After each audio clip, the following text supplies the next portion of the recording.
That's an arm. Does it have a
Hey, Russ, I need to compare some data. Okay.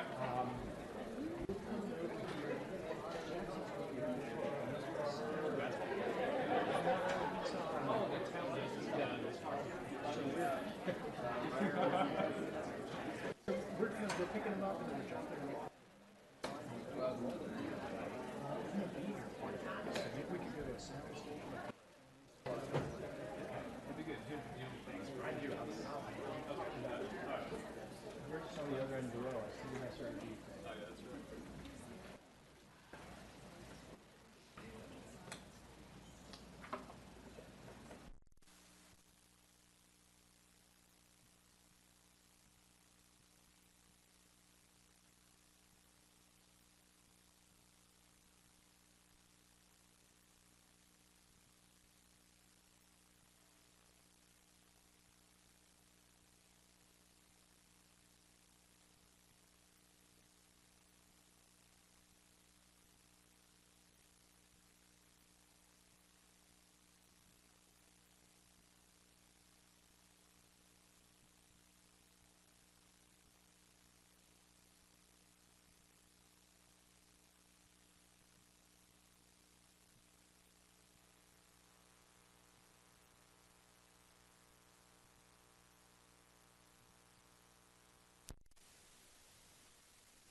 Good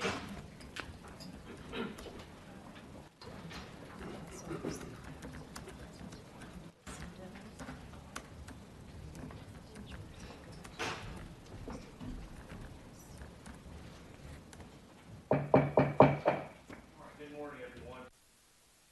On the 18th spring meeting of the Tennessee Higher Education Commission.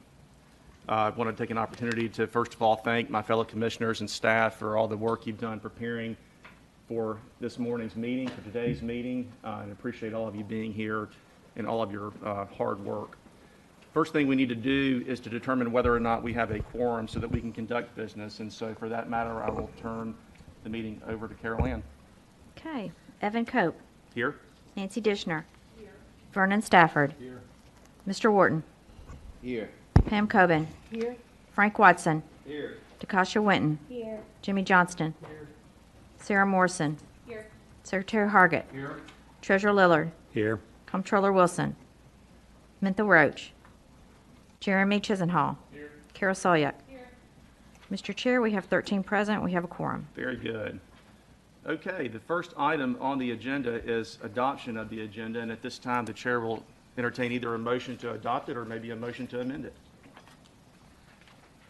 Mr. Chairman, I'd like to make a motion that we move item 8, the legislative update, up to the beginning of our agenda, if we could, please. Very good. Commissioner Coben's motion. Is there a second? Second. There's a second. I'm sorry, who seconded that? Okay. Treasurer Lillard with the second. Is there any discussion? Hearing none, all in favor, please signify so by saying aye. Aye. Are there any opposed? Motion carries. Very good. That item will be taken after the executive director's report. Okay, next we have approval of the minutes from the January 26, 2018 meeting, and I will entertain a motion to approve or amend those minutes. I move to approve. Okay, I have a motion to approve. Is there a second? I have a second from Commissioner Stafford. All right, any discussion? All in favor signify so by saying aye. Aye. Are there any opposed? Motion carries. All right, next, Chairman's report. Let me start by saying that we have a lot of really important items on our agenda today, and this is not unusual. Everything we do with respect to higher education in Tennessee is important. It's important because we serve over 225,000 students who are in our Tennessee higher education system. And personally and legally, I think we have a duty to those students to act in their best interests at all times with respect to everything that we do. This morning, we're going to hear about post-secondary regulatory division, about the revitalization that's going on at Knoxville College, which, as many of you know, is a historically black university that has played an important role in higher education in our state, and we'll hear about the progress that's being made on that campus. We're also going to consider 2 new academic programs. We'll have follow-up discussion with respect to the health and productivity of ongoing academic programs. And as many of you know who were here at the last meeting, that's of particular concern to this commission, that we actually have academic programs that are productive and are worth the taxpayers' time, money, and effort to support.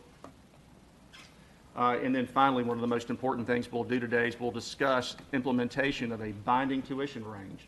There'll be plenty of discussion, I'm sure, on that, but that's vitally important, obviously, affects all of our students. We are fortunate to have 7 capital outlay projects funded totaling over $88 million. These include a new academic classroom building at MTSU, planning funds for the UT Institute of Agriculture's Energy and Environmental Research Building, and Cleveland State's campus revitalization.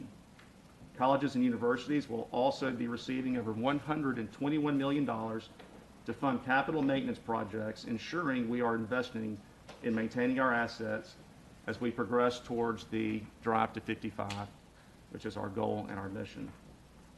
And as you'll hear from Director Krause in a moment, a significant amount of funding will be arriving at our agency to support student success programs. And as you know, all of these different pieces fit into the larger puzzle of making Tennessee students successful in higher education. And finally, I want to recognize one of our student commissioners, Jeremy Chisenhall, who has served on this commission faithfully and well.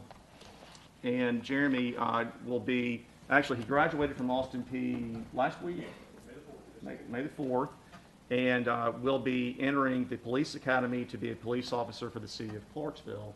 And Jeremy, we just want to tell you how grateful we are for your service on this commission. It's been a pleasure personally to get to know you. And in addition to recognizing you by the commission, I'm happy to report that the governor has given us a proclamation to present to you this morning if you'll come forward.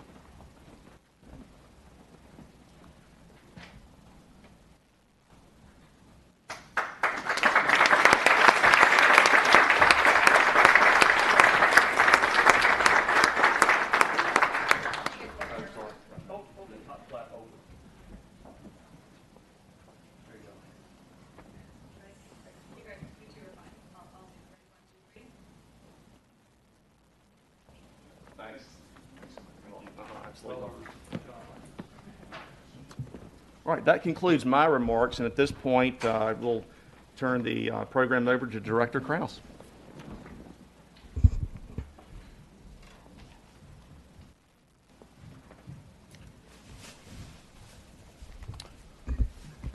Thank you, Mr. Chairman and members of the Commission, and certainly welcome everybody in attendance today.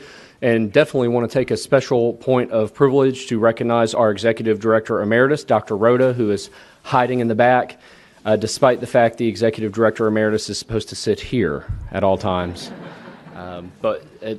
As you all know, Dr. Rhoda is a very special person to virtually everybody that works at THEC, so we're very glad to have you here. I'd like to update the Commission on a couple things, and I'm going to start internally. As some of you that serve on our commission know auditing very well, you will know getting a completely clean audit of a $500 million enterprise is hard. And I am very excited. I want to ask Jason Cavender, please stand. Stephen Gentile, Ann Collette, there you are, Ann, please stand. Pete Abernathy is standing slowly. We had kind of a double hit this session because we had our annual fiscal audit, which we have every year due to the large financial aid holdings in the agency. But then we also had our sunset audit, which you'll hear more about from Lou Hannum in a moment. For both of those audits had 0 findings, which is an incredible tribute to these leaders, but then many of the staff in the audience that also played a role. I just wanted to take a moment to publicly recognize them and thank them.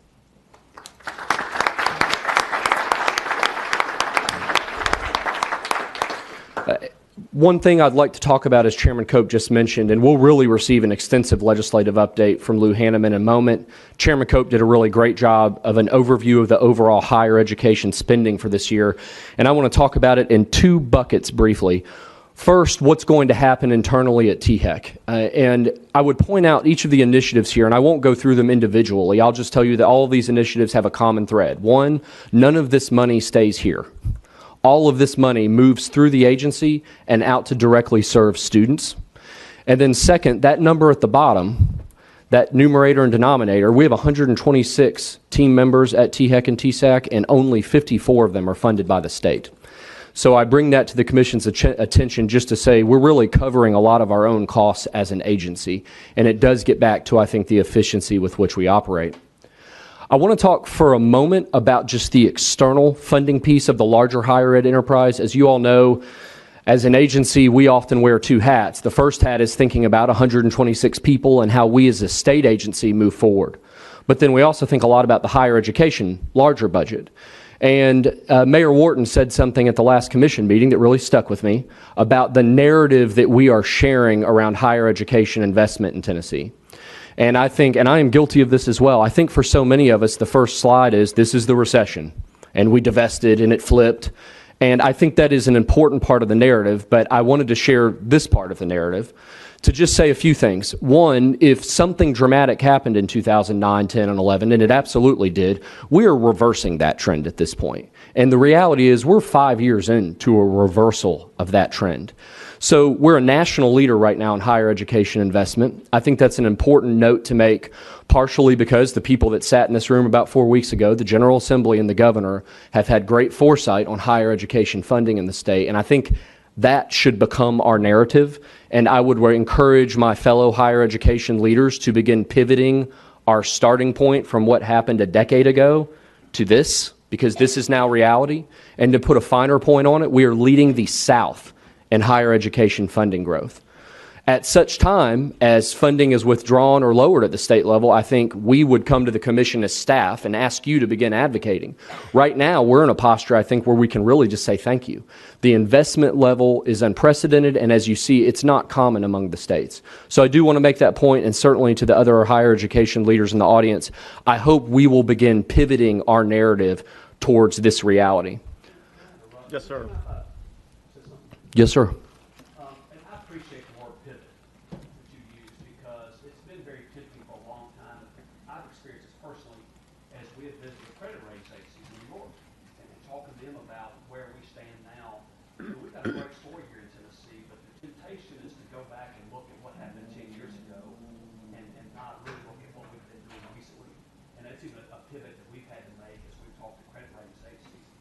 And I would say that more accurately reflects what the national narrative of what's going on in Tennessee is, and that we're leading the way. And I think some of the things Mr. Wharton pointed out last time, I think some of the things we've been saying in this room and kind of the Eeyore attitude and woe is me and look at 10 years ago, we've done ourselves a disservice by not talking about what we have been doing in more recent years. So I really appreciate those two slides. Thank you, sir. And I want to transition now to talk a little bit about when we think about the impact of the agency. First, in almost every presentation in Tennessee, I do think it's worth taking a lap around Tennessee Promise. We don't take for granted this great success we're having. And I'll just say, and Dr. Deaton's here from TBR, we've been able to drill down, and TBR has drilled even further down to tell a story around Tennessee Promise that I think we can all say safely exceeds what we had hoped. And right now, our Tennessee Promise students are graduating at twice the rate of a non-Promise student. And our retention rates, as you see, are very high as well. So it's a great actual segue, I think, from Secretary Hargett's comment around our state's momentum right now is significant. One of the things we've really begun to think through at the staff level of the agency is how we take initiatives that are launched at the state level and localize them. And we talked in January about our Rural Distressed County initiative, and we've spent a lot of time in those counties since. And one of the things I think we learned from the Spark initiative is that, one, the instinct was right, that just putting Tennessee Promise or Tennessee Reconnect, you'll hear about in a moment from Jessica Gibson, just putting those out at the state level isn't enough. You've got to set up storefronts, and these red counties especially are tough counties to work in. And the reality is, I'll show you in a minute, we've got some core urban areas that are actually facing the exact same challenges with maybe slightly different specific circumstances. So the Spark initiative, we learned, wow, drilling down to the county level has been really productive. And what I want to share with the commission is some nascent work around drilling down even further. And Dr. Lee, where are you? Dr. Jason Lee is one of our researchers, and he's also really good with maps. And so we posed a question to him all of 48 hours ago, which you're about to see a very powerful answer to, which is, Dr. Lee, are there certain zip codes that if we zeroed in on, we could disproportionately improve the state's poverty rate? And Dr. Lee came back with this. There are 20 zip codes in Tennessee that if we will bear down and work on moving the needle there, the state poverty rate drops 5%. So in 20 zip codes, not counties, if we can set up a boots on the ground presence, if we can get comfortable with the fact that not all THEC and TSAC initiatives need to be rolled out the same in every area. Maybe we need to spend more time in those zip codes. We could lower the state's poverty rate by 5% or certainly play a role in it. The poverty rate is complicated, but I do think higher education has a very important role to play in it. And I think that the sophisticated level of our initiatives needs to match a localization. We look forward to giving you an update on this. This is early work. Like I said, it's 48 hours ago. But I think there's great power in going from this map to that map and really honing our efforts. There is probably no more important initiative for us to hone right now, though, than the Tennessee Reconnect initiative. I'll let, and Jessica, please come on up. I'll let Jessica share the details, but to say this program has exceeded expectations would be mild. And we have an opportunity in Tennessee. If Tennessee Promise really helped us change how people think about going to college fresh out of high school, as you'll hear from Jessica, we are reaching a student with Tennessee Reconnect that may just change how Tennesseans think about their personal economy. And it has, I think, effects outside of higher education. So for the remainder of my director's report, I defer to Jessica Gibson.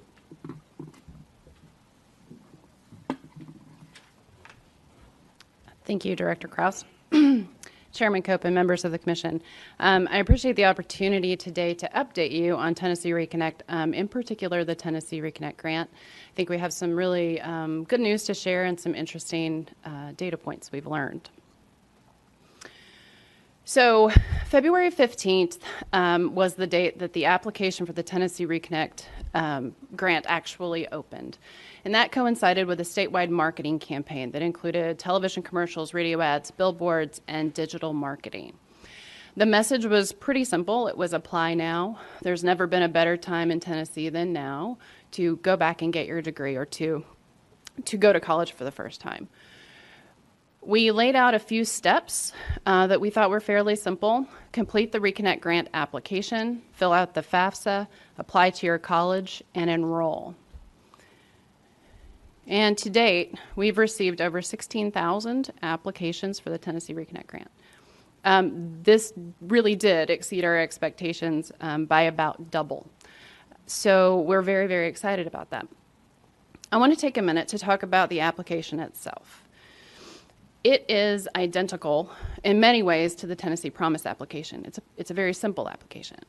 But the Tennessee Reconnect grant application has about 10 additional questions that have nothing to do with eligibility, but help us determine service needs up front for students.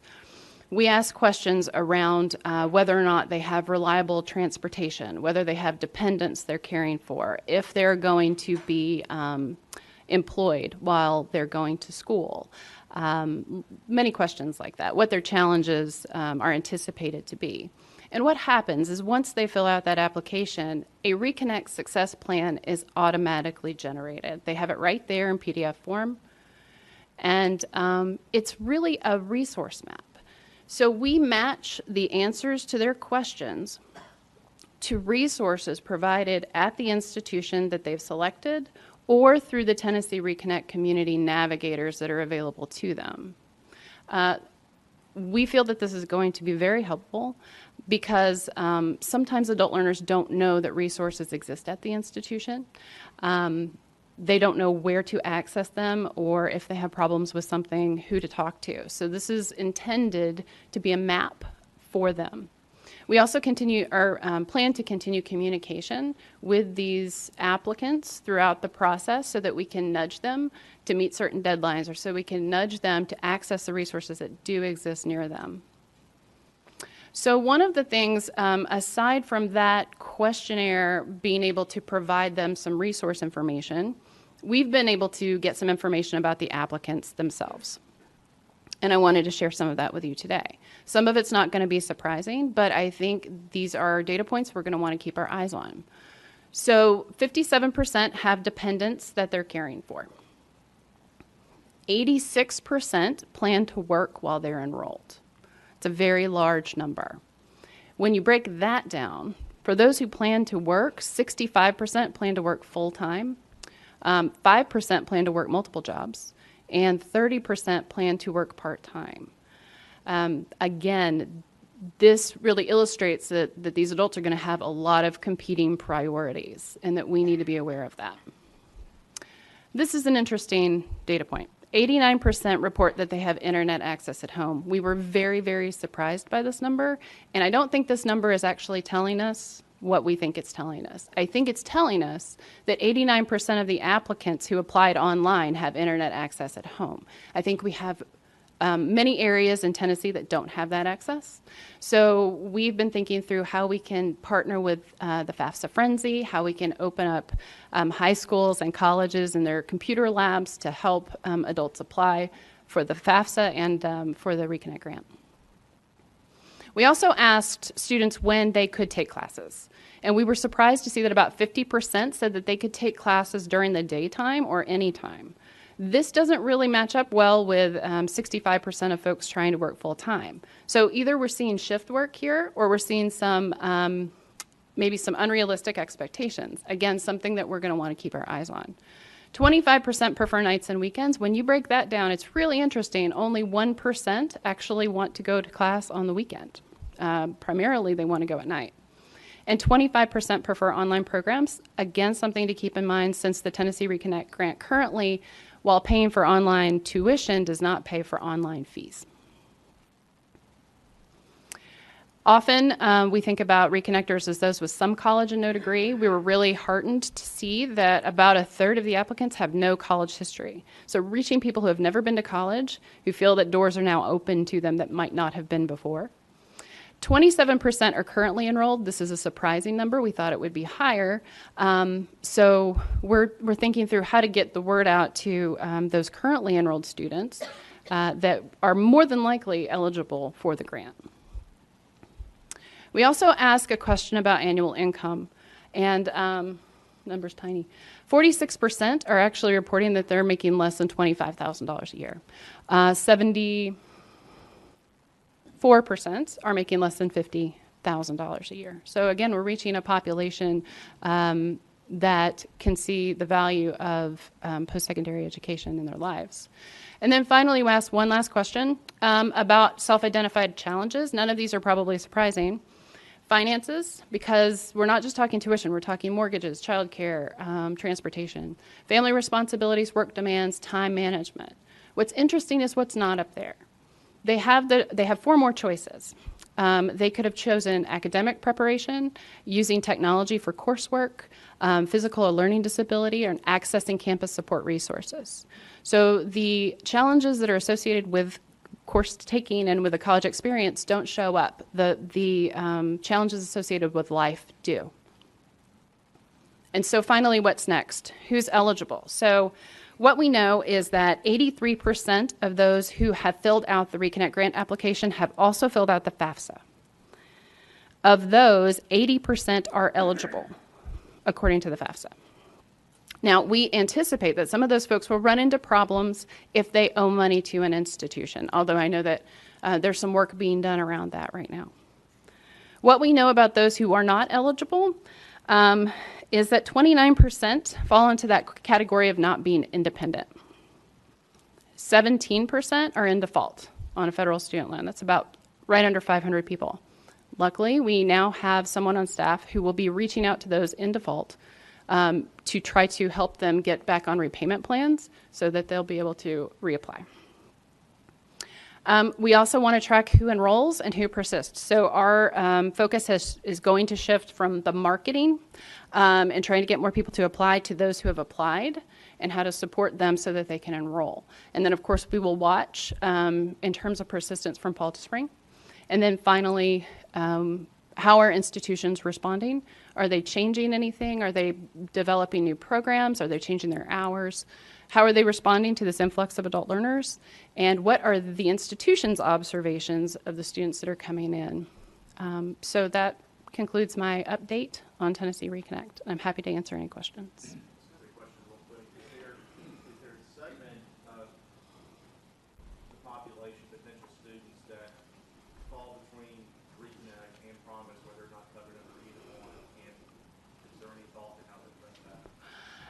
That there is a group of students. I don't know if we know how large that group is.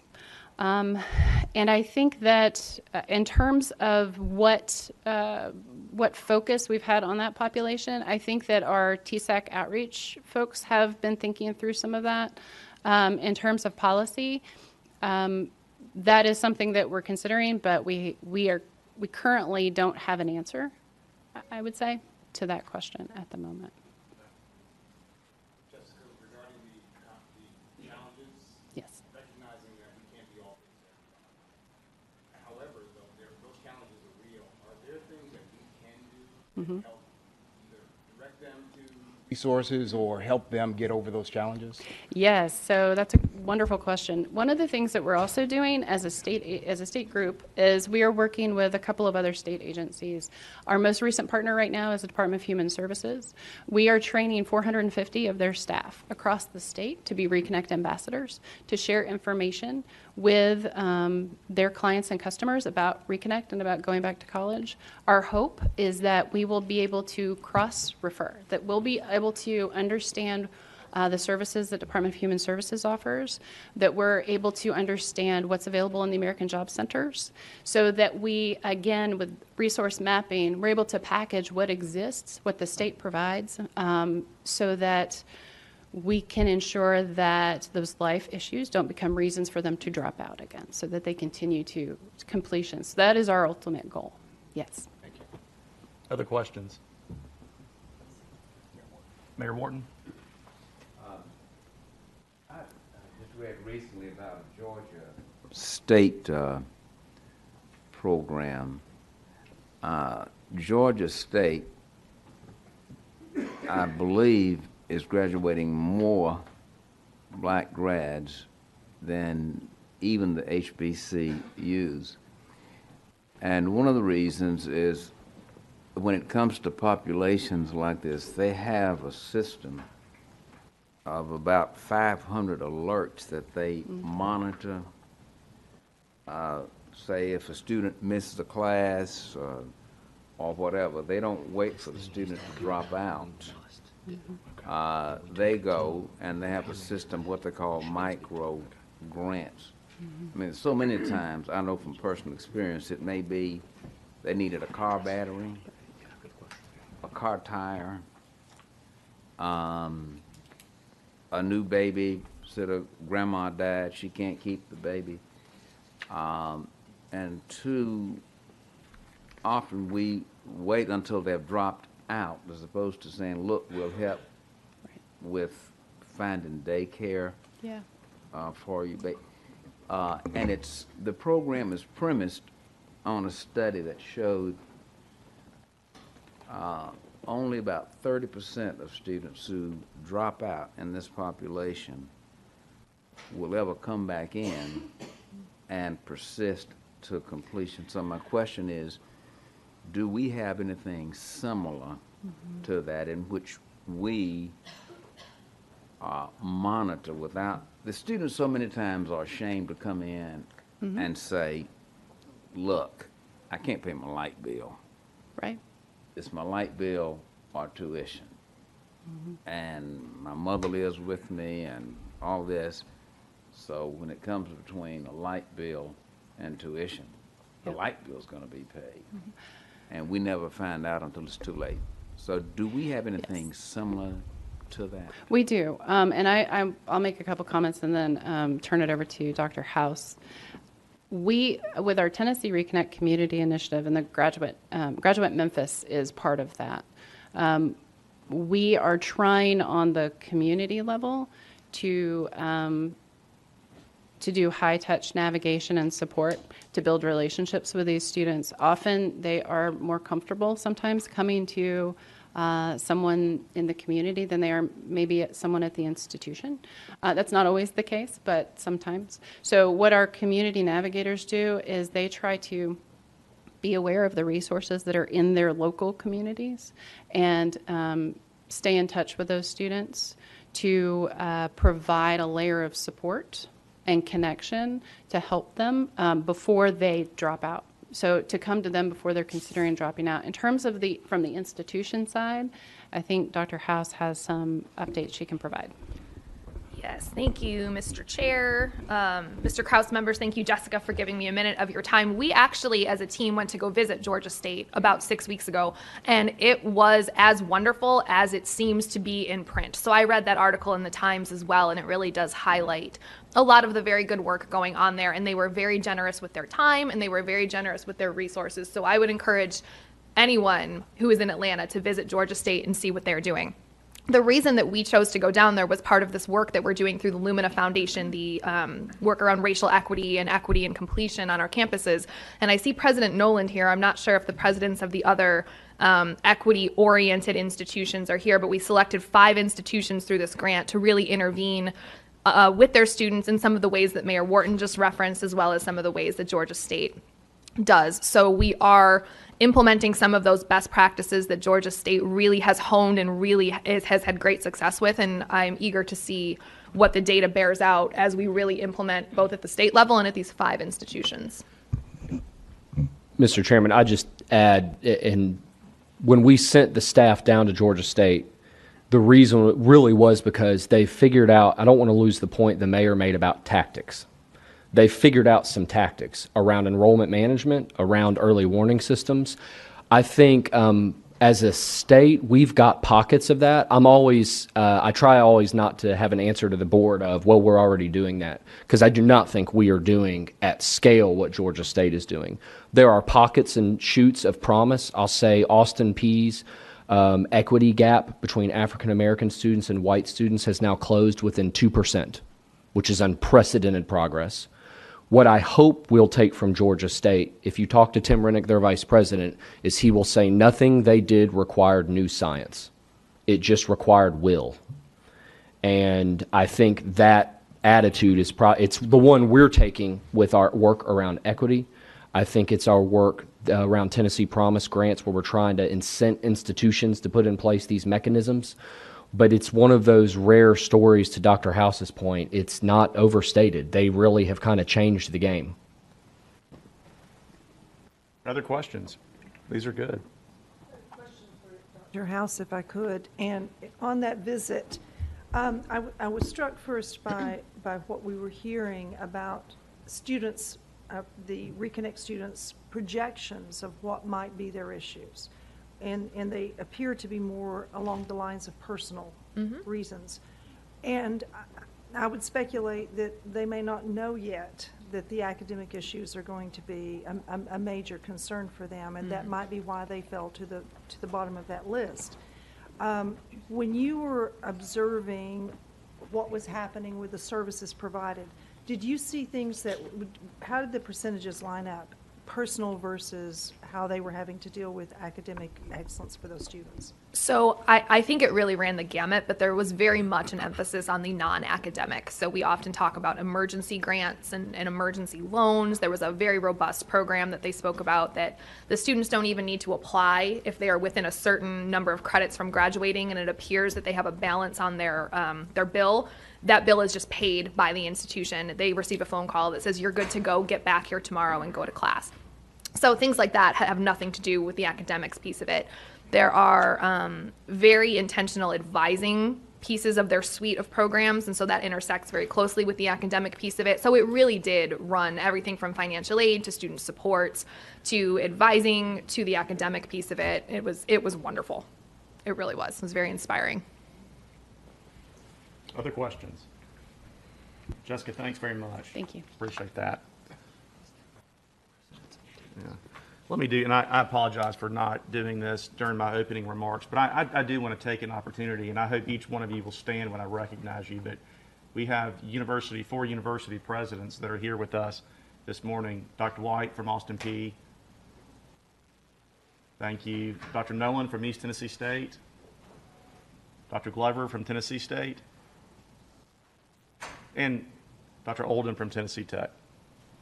Thank you all very much for being here. I apologize for not recognizing you sooner. Okay, we've concluded. That's the conclusion of the executive director's report. At this point, based on the amended agenda, I would call on Lou Hanneman to present us our legislative overview. Yeah.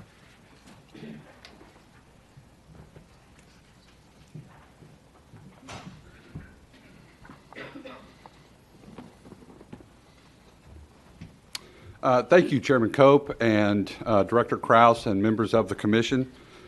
This is the legislative update. I appreciate the opportunity to go a little earlier. I'm not sure if it constrains my brevity or allows me free rein to have more time of the day as opposed to an open end at the end of the day.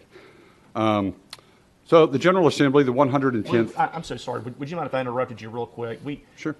We need to remember, if y'all, my fellow commissioners, if you're going to speak or make comments, please make sure your microphone's on. We understand some of that may not occur, but just make sure your microphone's on for folks watching. Thank you. Sorry. No problem. So the 110th General Assembly has adjourned sine die just about 11 o'clock on April 25th in the evening, by the way. Things wrapped up for the year. This concluded the 2-year cycle of the General Assembly. And like many General Assemblies before it, they introduced, over the course of those 2 years, about 2,700 bills or so, of which about a third have been enacted into law and will be, or in the process of being public chaptered, even as we sit here today.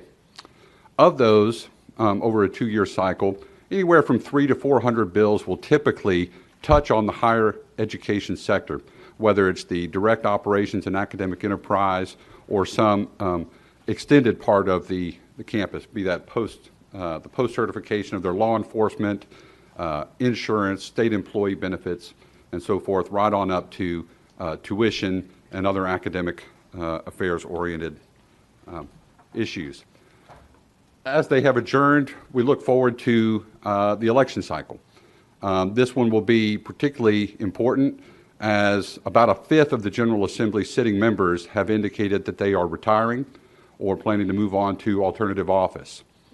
This sets up, of course, a sea change in the membership of the General Assembly, and we're also losing a significant amount of institutional knowledge when some of those members retire.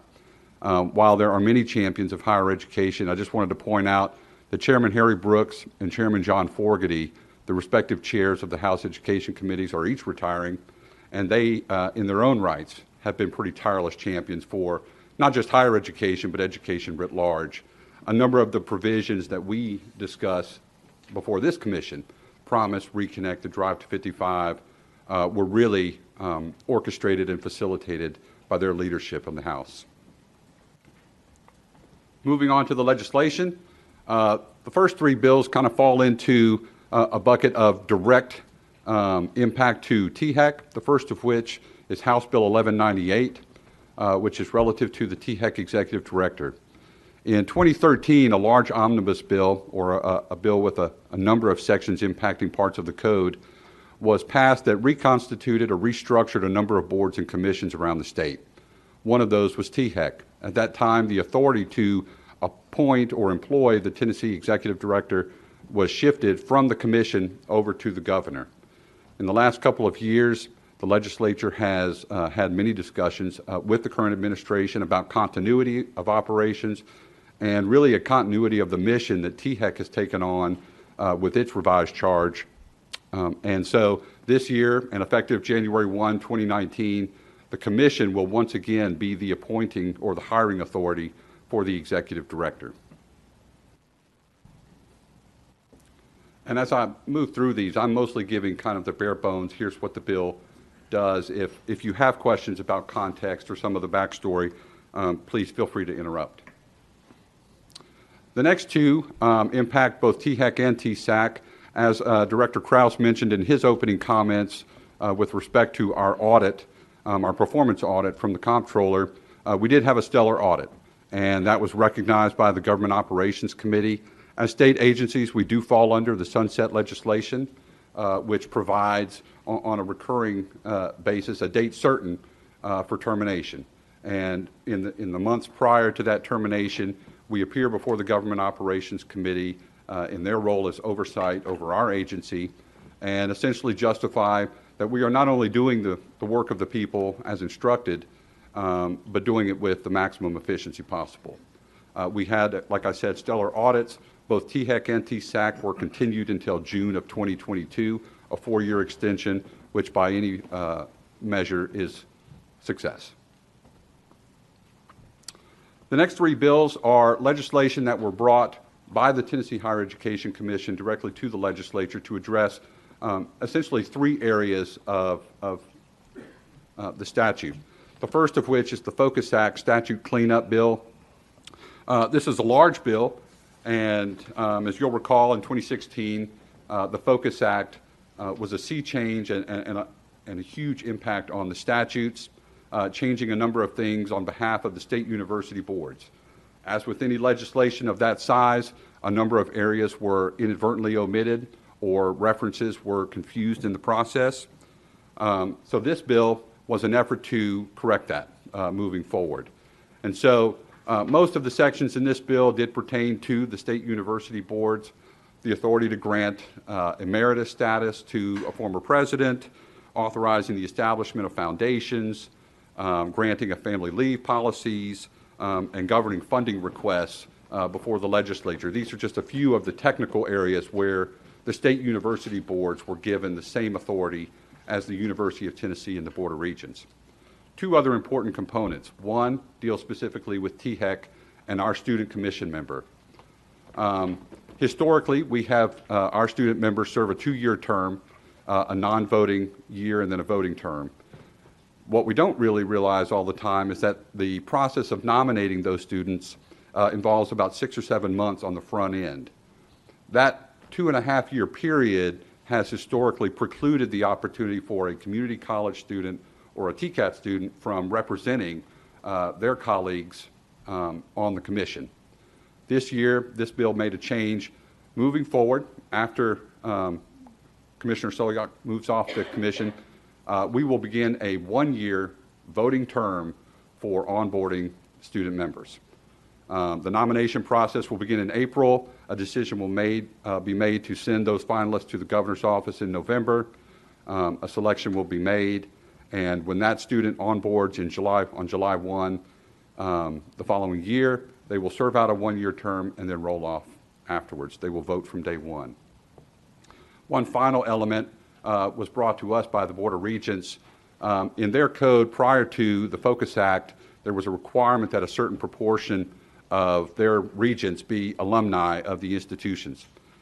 With the 6 universities, arguably their largest alumni body, moving off of the Board of Regents, it was deemed necessary to remove that component, which would allow them the latitude to bring in the most effective and qualified people to be on the Board of Regents moving forward. The next bill in the THEC cycle is the Higher Education Authorization Act. You're going to hear shortly from Dr. Chase or Julie Woodruff about what's going on with the Higher Education Authorization Division, our Division of Post-Secondary Authorization. 2 years ago, much like the Focus Act, we overhauled this part of the code for the first time in almost 50 years. This legislation, 2 years down the road, is an effort to clean up some of those inconsistencies in the code that always happen when you rewrite things. But also, that act 2 years ago created an optional expedited authorization for some institutions to follow. The legislation this year more closely aligns some of the language between the standard and the optional expedited authorization. One item of particular interest that I would raise on this bill is that when an institution closes, the Higher Education Commission, via the DPSA, is required to collect and store all of the academic records for that closing institution against the day that a student needs to move on to another institution or come back at some later date. When that statute was put into place, there really was no funding stream developed. So the legislation this year made a change to the surety bond that all institutions submit when they are authorized. This would allow DPSA, after an institution closes and after the students have had an opportunity to make claims against that bond, to recover, in part, some of the costs associated with maintaining those records after closure. Again, this was mostly technical and cleanup in nature, but will be very helpful moving forward. The final bill in our group is the THEC statute cleanup. When the Tennessee Reconnect came on board, what we noticed was a little bit of a confusion, if you will, about non-traditional students and the awards they'd be eligible for. Tennessee Reconnect versus the non-traditional Hope Scholarship. This language clarifies for them which award amounts they're eligible for in order to maximize the amount of assistance towards their education. Moving into some of the more general legislation, the Tennessee Foreign Language Institute, of which the THEC Executive Director has long been a member of their board and their audit committee, was officially transferred to the University of Tennessee's Institute for Public Service.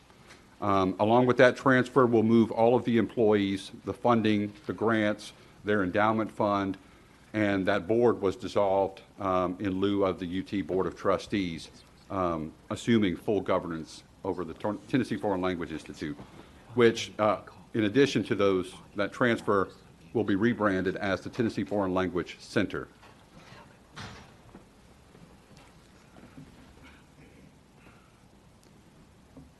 In recent years, we've had a number of legislation dealing with tuition, particularly tuition freezes or alternative tuition models. Legislation was brought this year as somewhat of a middle ground by Representative Eddie Smith and Senator Steve Dickerson. The Tuition Transparency Act really has three major components. One, when an institution or their governing board is going to raise tuition, they will publicly post notice of that tuition increase, as well as a justification for those tuition increases. This allows for public comment to be done at the hearings, but also helps the institutions to establish why are we increasing tuition and what's the basis for that. The second component really is a reporting element. In February of each year, they will report to the General Assembly how did we spend the revenues derived from those tuition increases. In a lot of ways, this is the accountability piece. We asked for tuition increase for this reason, and here's what we actually funded. The final component is a predictive cost estimate. When a student receives their acceptance letter from an institution, they will also receive a non-binding prediction or estimate, if you will, of what tuition and fees will look like over the course of their education on a 4-year scale. And so this might help students who are deliberating about where to go to college, how to lay out their academic career, to make decisions that are fiscally informed. Teacher preparation reform was a hot issue this year, even up until the closing hours of session. This legislation was largely seen as the broader compromise bill. It really does a couple of things. One, it does require institutions to track and report on the number of their program completers who are rating in as below satisfactory in their evaluations. And if they do, then they do need to come up with estimated costs or really a process for the remediation of those program completers, whether that's to come back for additional learning, additional mentorship, some online or hybrid coursework, coming back to get them back on track and make them a little bit more proficient in the areas where they were weak. It also clarified some language for the State Board of Education and their authority to revoke the authorization of a program to continue under certain circumstances based on how many of the program completers are passing or not passing the exams at the end of their academic career. As you've heard many times before this commission on presentations about LEAP or the capacity grants, work-based learning is increasingly becoming a component of the programs that we're rolling out to be implemented across the state. One of the obstacles we've run into are employers are reluctant to take on work-based learning because of liability. This legislation moved this year that clarifies that employers would not be held liable for student learners who are working for them, and that higher education institutions will take on a little bit more ownership of that liability coverage. It also implemented a grant fund to be processed through ECD to the tune of $1 million, and each year employers who are taking in work-based learners can apply for that grant of $5,000 to be used in whatever way they see fit. Jessica mentioned just a moment ago in her report on Reconnect that a number of applicants were facing debt obligations. That was proving to be an obstacle. This legislation was brought to the General Assembly by the Board of Regents to address just that issue. In 2008, legislation was adopted that put a $25 floor so that if you had debt in excess of $25, you could not receive your transcript or your credentials. Well, now that we are really trying to focus in on those adult learner populations, what we're finding is a lot of those students have that debt, and a lot of them didn't know it. This legislation raised the level from $25 to $100, but also gave a little bit more latitude amongst the community colleges to accept, in lieu of actual payment on the debt, a promissory note.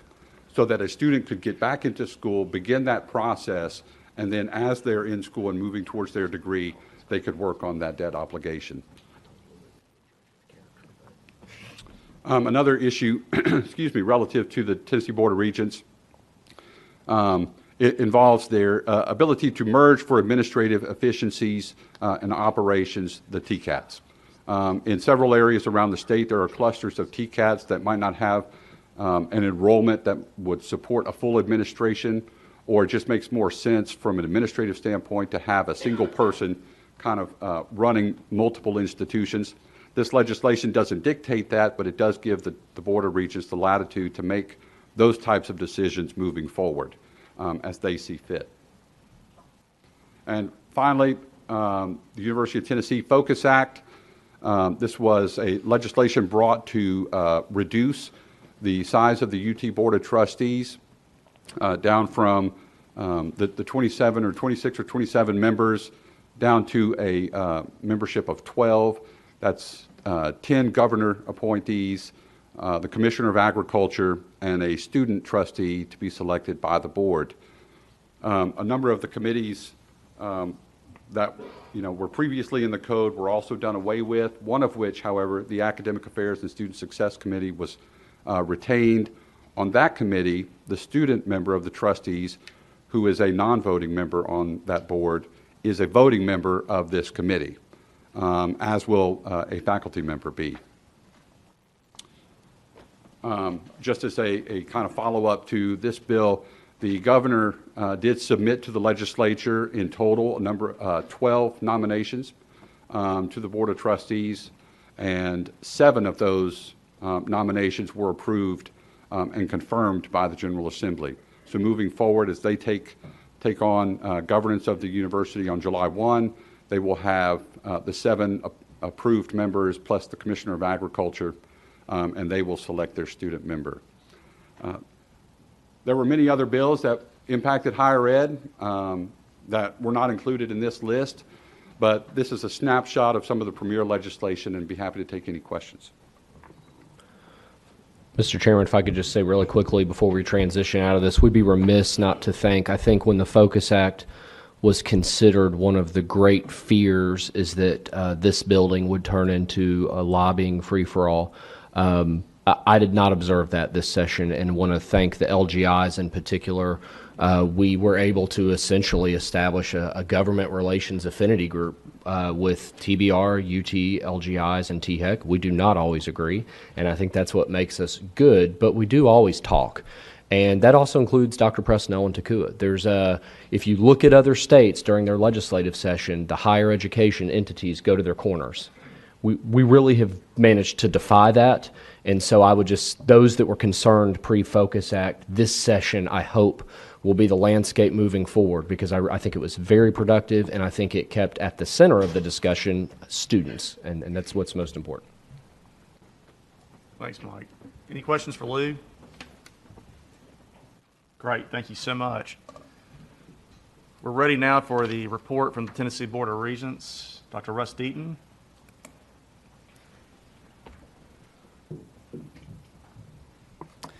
Good morning, Chairman Cope, members of the Commission, Executive Director Krause. It is a joy to be with you today. I bring greetings from Dr. Flora Tidings, who is out of state today, couldn't be with you.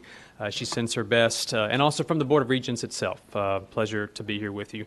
I have several things I want to update the Commission on, and I'll be brief because I know you have a full agenda. First is to welcome 2 new presidents to the TBR family, Dr. Shauna Jackson, the new president of Nashville State Community College, and Dr. Michael Torrance, the new president of Motlow State Community College.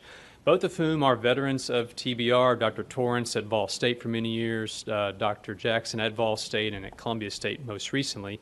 And in fact, I think the year was around 2004 or 5, Dr. Oda, that Dr. Shauna Jackson was a Maxine Smith Fellow at TBR, placed here at the Higher Education Commission. So we welcome them as well. Also, too, some news. We have 2 Tennessee Board of Regents staff who have been chosen as Aspen Presidential Fellows. They're in their College Excellence Program. This is a national program that chooses 40 young community college leaders and pairs them with a veteran community college president for professional development and just general trying to imbue them with a sense of how to become a better leader across their institution and in their state. And 2 folks have been selected from TBR to do that. Dr. Jackson as well. She's been busy this year. She's an Aspen Presidential Fellow. As well as Dr. Dana Nichols from Chattanooga State Community College, the provost there at that campus, and we congratulate them both. Lou mentioned Chairman Brooks in his retirement. I want to make note of the appreciation dinner and fundraiser they had in Knoxville in his honor. That event, not only celebrating Chairman Brooks, but also raised $50,000 in scholarship money for TCAD Knoxville students, and we're both appreciative of that money as well as for his service over the years. Finally, I want to give you just a few brief updates from some data, and these slides will hit on themes that we've discussed already briefly this morning. We mentioned Tennessee Promise. We have analyzed the full 5-semester results of that program and have the summary slide for you on the screen. The key is going to be the comparison of those first 2 bar charts. If you were to take the 2014 freshman class, track them 5 semesters out, and look at how many had graduated, transferred, or were still enrolled, you see the results of that with the almost 14% graduation rate, overall success of about 50% or so. The Tennessee Promise cohort graduated at a 21.5% graduation rate through their same 5 semesters. As Executive Director Krause said, that's more than double the non-Promise peers, and when you combine all of that into the overall cohort, that 2015 overall cohort, and that's the second set of bars, is graduating at an 18% clip after 5 semesters, overall success of about 50%. These numbers are still lower than any of us want them to be, but they're moving in the right direction, and these will have impacts quite a bit, of course, on people's incomes, their family situations, and in the institutions. And so we're pleased with that first year of progress. If you were to then put that in the context of the overall TBR graduation rates, this is where those are headed as well. And this has implications, of course, for Drive to 55 goals.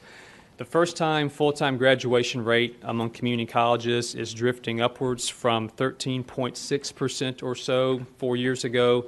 It is now approaching 22%. So that 8 or 9 point increase is quite material and is quite significant. Again, lower than we want them to be, but moving in the right direction. And we're hoping that when we get the new results from graduates from this last month, that number will be even higher.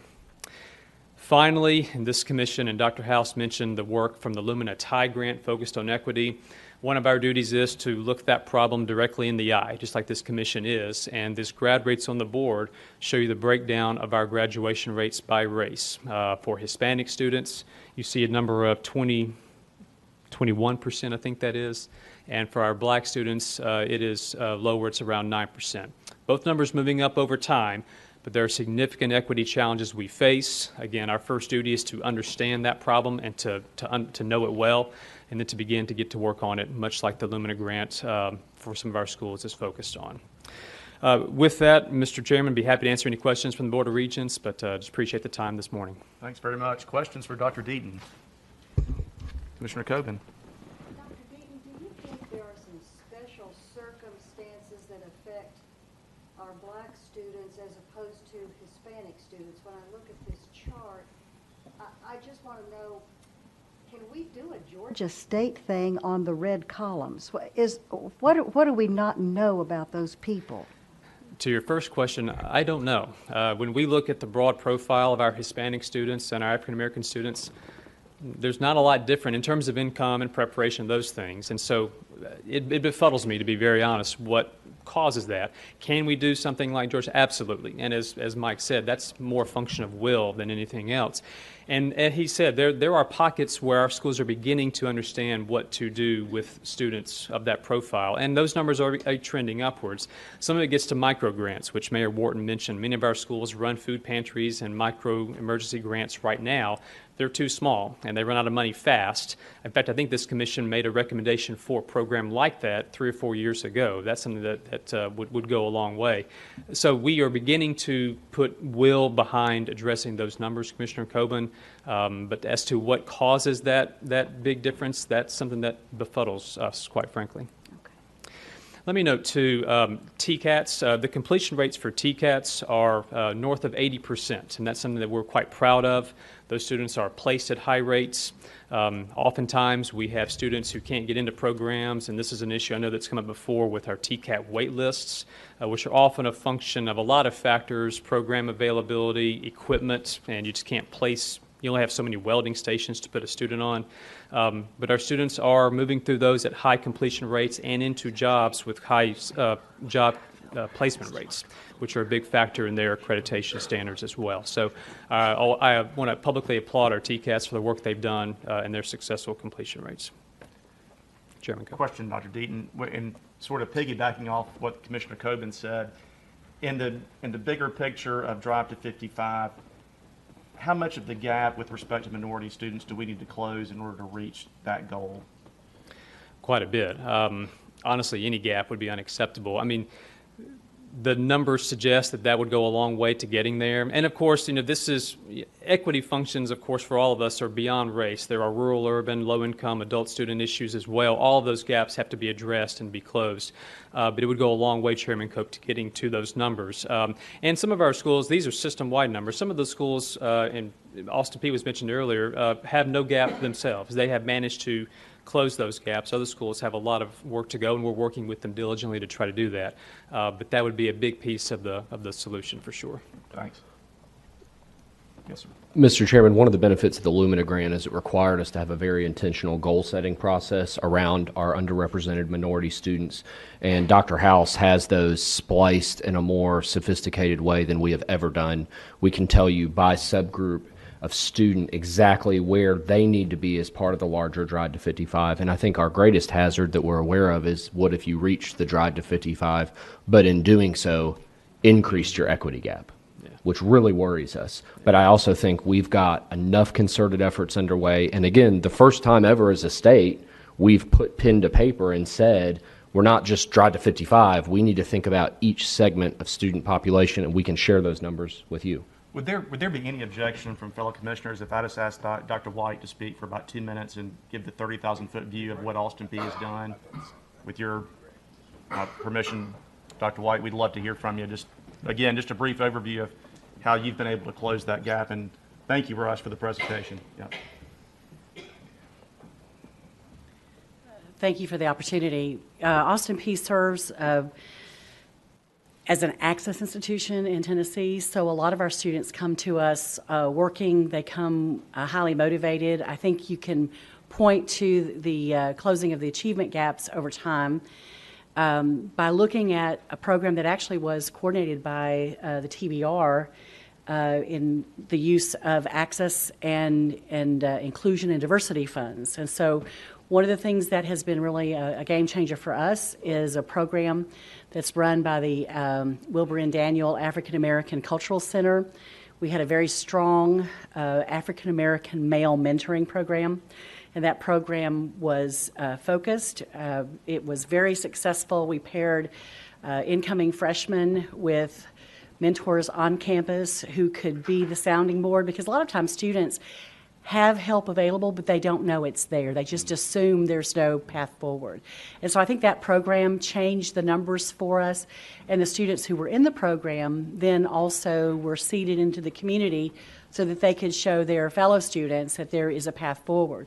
We've also had some opportunities from our donors to provide these emergency grants, not the loans. In fact, we're trying to streamline the process so that the students don't have to jump through a lot of hoops to get help financially if the car breaks down or mom gets sick, or there's just sometimes one crisis that'll put them a semester behind and then they don't come back.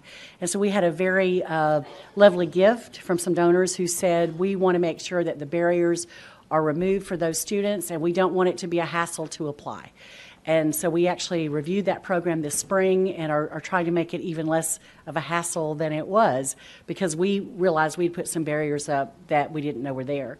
We have operated a strong food pantry for the last few years. It was started by social work graduate students, started in a closet, ended up, in the mid-range, was in an apartment, and now is in a house.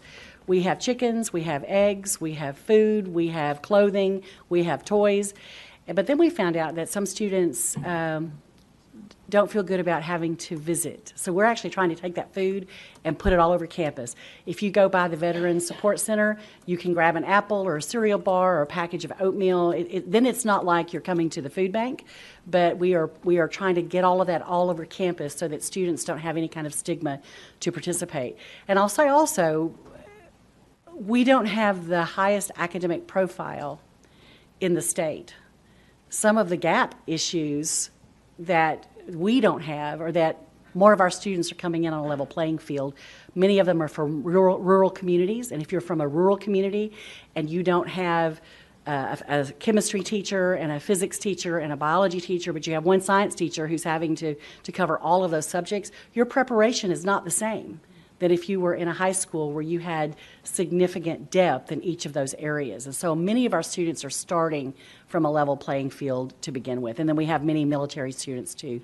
We have 6 times the number of military students who are military aid than the next university in Tennessee. We have more of those students than every public and private institution in Tennessee combined. And so that's another way that I think we're affecting the achievement gap. And did you make this a priority? I mean, so all these different things like the foundation and the food pantry, did you make this a priority to make people on campus aware this was an issue? Is that... It is happening one thing at a time. And so we are trying to find out where the gaps are. We have a bigger achievement gap for Hispanic students, just opposite the data that Dr. Deaton showed.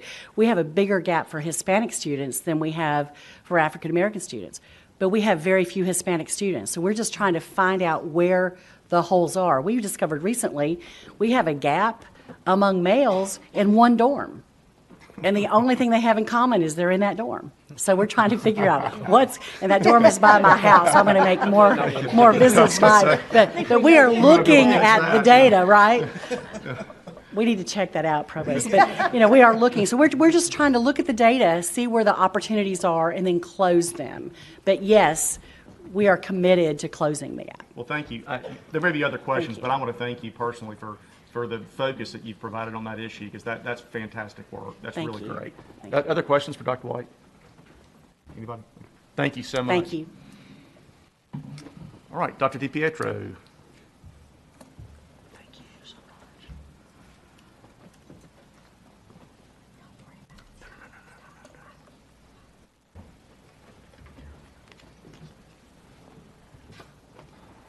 Good afternoon, Mr. Chairman and members of the Commission. This is a new venue for me with you, but I've been here a lot, and it's not always been the most pleasant chamber to be in. Mayor Wharton, you probably don't realize, in 2017, we did a survey, my campus climate survey across the entire system. And to get to your point about the light bill, we actually found at the University of Tennessee, and this is right on to President White's comments, 41% of our students say they have trouble finding money for food. All of our campuses have pantries or other assistance in place for students, but it ranks a little bit behind books and tuition, but not much. And that really is a wake-up call for us, and all of our chancellors are committed to trying to figure out how to improve that issue of people not having food to eat, that it accommodates them and doesn't embarrass anybody and allows them to have the kind of nutrition they ought to have. It's a surprise to us. Director Krause, I would agree with you that Tennessee's a unique place from the standpoint of how we work the Legislative Plaza and the ability to work with not only TACUA, but the LGIs and TBR is it's always been good, but it's even better right now. This month, we will have 7,000 students who graduate from the University of Tennessee. It's commencement time. It's a really good time in the cycle of the university, and I've got a couple more to do the end of the week in Memphis, but they're always a great privilege to participate in, and it's a great moment. As you know, you'd almost have to be brain dead not to realize that we did a leadership change at Knoxville. And I'll tell you, I feel it's my responsibility to ensure every campus is performing at the highest level, and leadership is essential to that. And a great deal is at stake in these hires, particularly given their importance to fulfilling our mission as a university, not only at a single campus, but across the entire system. It was not a pleasant decision, nor was it taken lightly, but I knew I had to do it. And we've got a great interim person in this job, Wayne Davis, who's been 45 years with the University of Tennessee, Knoxville, came as a graduate student. His story is really interesting. He was supposed to go to Clemson. Clemson called a week before he was to enroll in a PhD program there in engineering. And they said, we have no stipend. He said, I can't come without a stipend. So his advisor said, why don't you call around to some other schools in the southeast that you might consider? And he called the University of Tennessee, Knoxville, and they said, we have a stipend. And he loaded up Sylvia, his wife, in a 24-foot U-Haul truck and came to Knoxville, Tennessee, and we're really glad he did. So he's an alumnus, and he's been here his whole career, starting 45 years ago. He's very, very respected amongst all the deans on campus, and he's just a great leader. Under his leadership of the College of Engineering, he transformed it, increased enrollment by 1/3, double or tripled research expenditures. He's the real deal, and he's agreed to serve a year in this role. And I was worried he wouldn't, because he was going to retire in June. But he answered the call, and I appreciated it very much, and he'll do a great job, I'm convinced. And yes, I sent Sylvia, his wife, flowers the Wednesday after he agreed to come on board. So we'll move forward once we have our new board in place because of the Focus Act with searches. But at this point, we're glad to have Wayne in the role. He's rolled up his sleeves and gone right to work, and that's a great deal. We have a couple other searches going on for a vice president for human resources, and we had human resources at the system level blended with the Knoxville campus, and we decided to take a look at that. We had Bob Smith, who was the interim chancellor out at Martin, take a look at the structure, interviewed about 80 or 90 people. And we decided that we need to be more strategic and policy-driven and not divide this person's time up at the system level, and that Knoxville would retain their own HR own HR person. I think it's an associate vice chancellor in the Knoxville cabinet. And because we have a lot of HR things we have to do at the system level to take care of everybody, and it didn't work the best with the blended approach. It was done largely because of cost savings associated with the recessionary cuts in budget at the University of Tennessee that we ended up in that circumstance. We're hiring a new associate vice president for student success and academic programs who will work with Dr. Linda Martin, our vice president in that area. The incumbent in that role has gone back to the faculty in the College of Veterinary Medicine. The board transition is interesting at this point. We are anticipating a meeting of the new board in July, and we do have 8 members, as Mr. Henneman said, and we look forward to that transition, and I'll be around to work with them. I've already met with some of those new board members-elect. Many of them are very interested. We have a couple of them who came in and said to me, I want to travel the state and see your campuses. Do you care? I said, certainly not. And I want to meet with some policymakers across the state as part of getting oriented, but it's a good sign. And they seem like very, very talented people. I know several of them personally, and we look forward to that transition. But we also want to thank the former board members. In many ways, the ride I've had over the last 8 years has been a journey with that board. When I first took this job, the board was not very engaged, and it got more engaged over time, but it was a small component of the board that was really, really engaged, day in, day out. A lot of the initiatives that we've done that I claim success for have been partnerships in a strategic way with the 2 vice chairmen, particularly Brian Ferguson and Roger Gibran. And they deserve a debt of gratitude for the kind of effort they put forward in working with me to do many things. Solve our business model through 2025. Keep tuition at really low levels from the standpoint of increases. Concerns about post-tenure review and how we do tenure review and setting the bar high enough. So this smaller group of people was very engaged. We're looking forward to a smaller board in total who will be just as engaged moving forward when they come into their seats in July. A few things happening across the system. We started a new marketing campaign, Everywhere You Look UT. We started it at the State of the University address in February, and we've had some billboards up, as well as we will be doing murals eventually. Remember, this is because I felt like oftentimes we were mired in the issues around controversy at university campuses, when in reality, if you look at our performance over the long haul, we haven't educated, discovered, and connected like this in probably 20 years.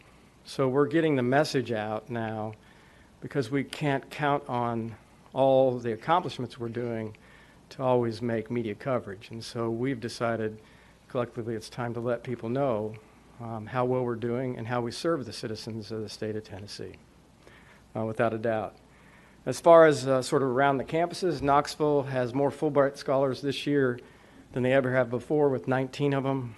To give you an idea about that magnitude, since 1959, there have only been 60 years, right?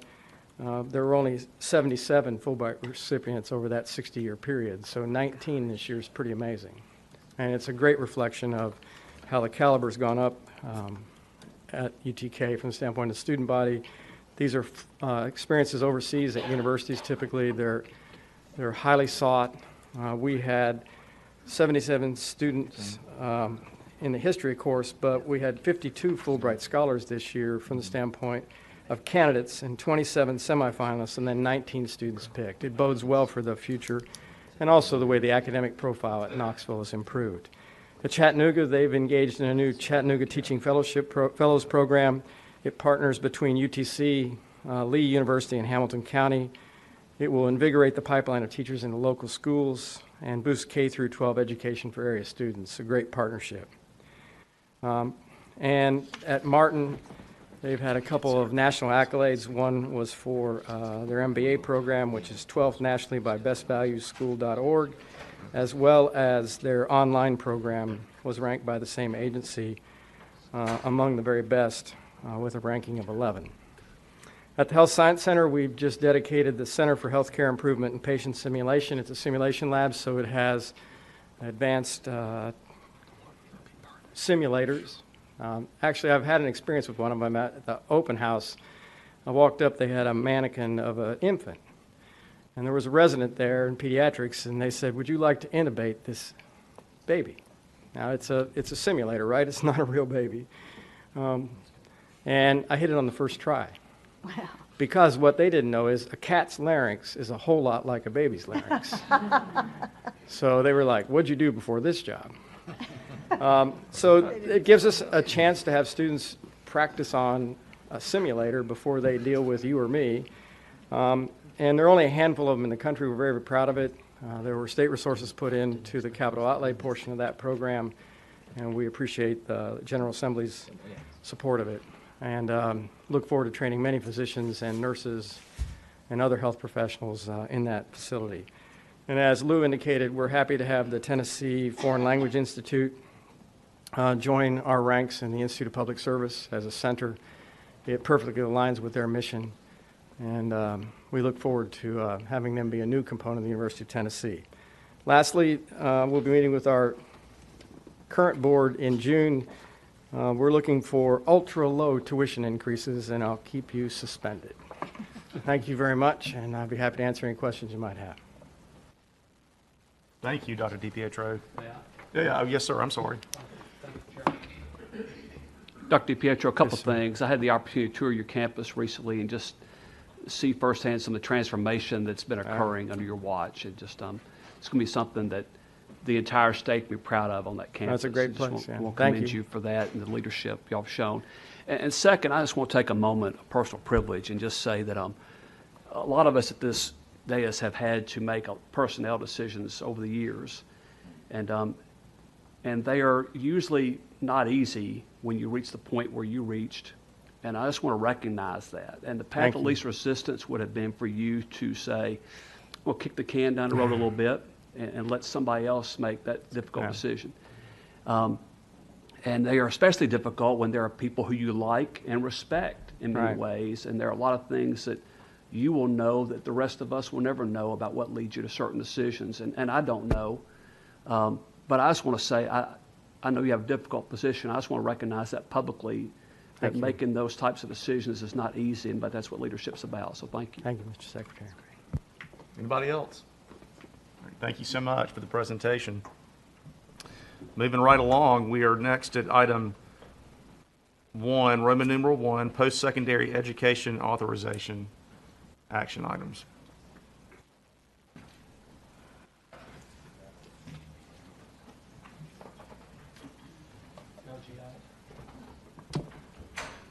I'm so sorry. We can do it after 1 if you want.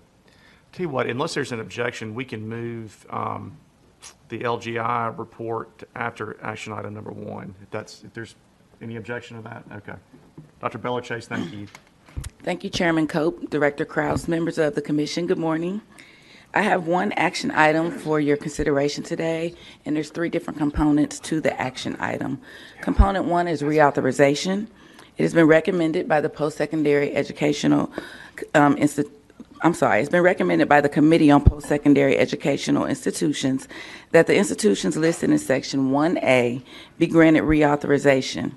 There is an error in your materials. All the reauthorizations will be through the year 2019. The recommendations are for 41 regular authorizations, 5 for temporary authorization, and 6 for conditional authorization. I will briefly go over the reasons for conditional authorization of these institutions. Compassionate Care Technical Center and Recording Radio Film Connections. These institutions submitted timely reauthorization applications. However, follow-up information was needed for those applications to be complete, and we have not yet received that information. So, and once we receive the information, then the condition may be lifted. Failure for them to complete the applications by June 18, 2018, absent a granted extension, will result in a fine or further alteration of their authorization status. Second Chance Forklift Training Academy. This institution did not submit their reauthorization timely, and they will remain on condition for the entire year. And while under condition, they must submit all information needed to make their application complete. Dark Horse Institute, they are recommended to be placed on conditional because they did not meet either one of our financial ratios. And finally, Fortis Institute and Fountainhead College of Technology. These institutions for a couple years consecutively now have not met the financial standards, so they have to submit quarterly income statements and balance sheets and all the student information so that we know how many students are enrolled in their programs. The next item is the component 2, new programs. It's been recommended that the 22 new programs listed in section 1B be granted temporary authorization and approval respectively.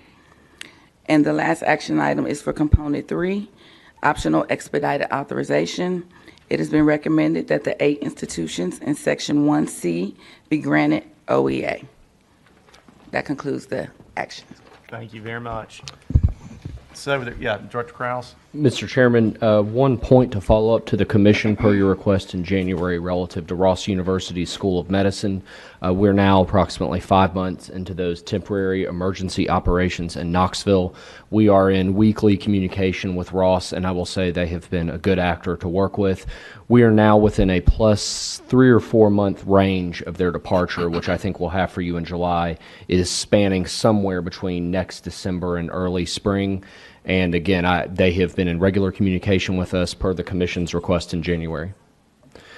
The other item is a really special one, and that is we don't often get to dive in really to the work done by our DPSA division because so much of that work is done by the committee that's legally set up. But we do have a really, I think, important milestone contained within our new programs today, and that is the reactivation of Knoxville College. And some of you remember Knoxville College is a historically black college and university, but also I would say one of our most historic, dating back to the 1870s. Knoxville College had some challenges several years back and entered a state of really, I think, transiency, waiting to reactivate, and today is the day. And we actually have Dr. Lindsay, the president of Knoxville College, here, and would love for him to just briefly appear before the commission because I'll tell you this is a a very important milestone for the campus. Your vote will bring back an associate degree in liberal arts to be offered by Knoxville College, and I think we fully expect it will be the first of many programs, hopefully, serving our students in Knoxville. Dr. Lindsay, please come forward.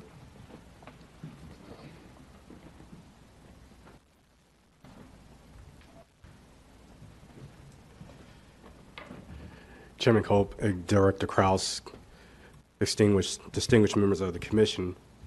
My name is Keith Lindsay, and I am the interim president at Knoxville College, and it is an honor to stand before you today, as I did 2 weeks ago before the DPSA committee, to talk about the historic legacy of being in this position this morning.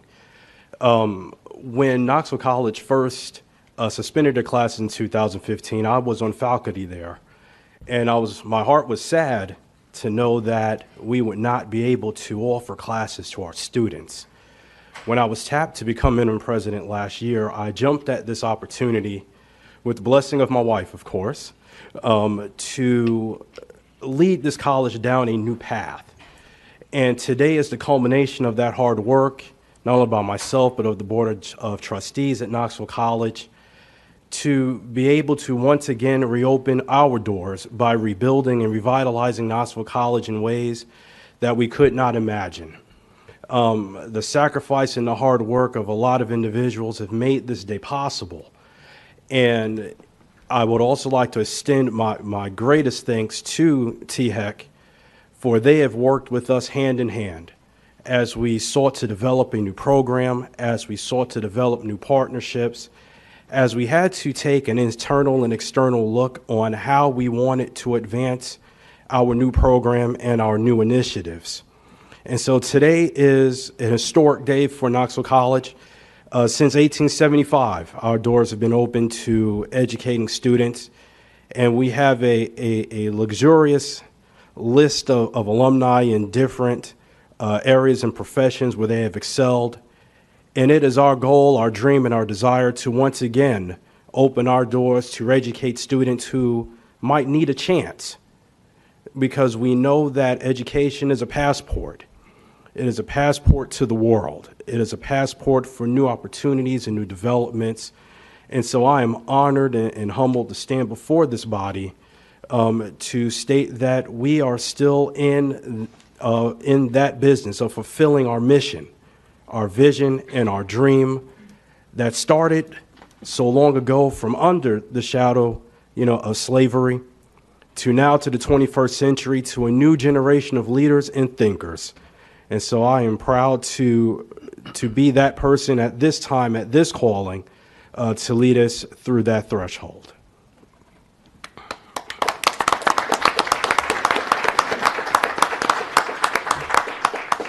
Mr. Stafford.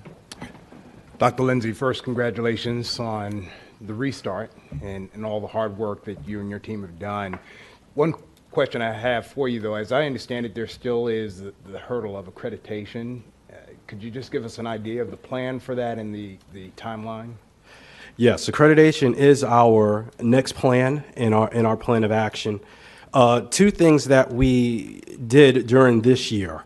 One of them is to develop and approve a strategic plan that would guide the college over the next 5 years, and one of those issues is accreditation. Right now, we are researching accreditation agencies. We're looking at what will be necessary to apply for those accrediting agencies, and that helps shape us. It helps us make sure that the programs that we're offering are one of quality that will assure that an accrediting agency would want to take us on. We are looking at an internal self-study once we are able to do so that we can identify and locate an accrediting agency. Thank you. Any other questions? Very good. Thank you so much, and congratulations. Thank you, sir. All right, so before the commission, we have items 1A through C, which, unless there's an objection from Mr. Sloan, I think we could consider all in one vote. So at this point in time, I'm happy to entertain a motion. Move approval of items 1A, 1B, 1C, all items. All right, very good. Treasurer Lillard with the motion. Is there a second? Second from Commissioner Chisholm. All right. All in favor? Well, is there any further discussion? If not, all in favor signify so by saying aye. Aye. Are there any opposed? Motion carries. Chairman, one question for Dr. Belachase. Sure. I know your team does a great job in terms of evaluating these organizations. Something we hear frequently, maybe occasionally, is that some of these organizations may not always serve our state population very well. At some point in the future, whether it's the next meeting or the meeting after that, would you be willing to come back to the commission and just explain to us or share with us the work that you all do to help protect the citizens of Tennessee? Yes, sir. And I can just tell you now, one of the most important things we do are student complaints. We take those very seriously. We actually have quite a vibrant amount right now that we're working on. And so one of the things that we feel our mission is to make sure that the institutions are in full compliance with the laws and the rules. So yes, sir, we can prepare a PowerPoint for you and kind of go in detail what we do. Thank you. Okay, next we're going to hear the report from the locally governed institutions, Dr. White, and then following her report, we will break for lunch.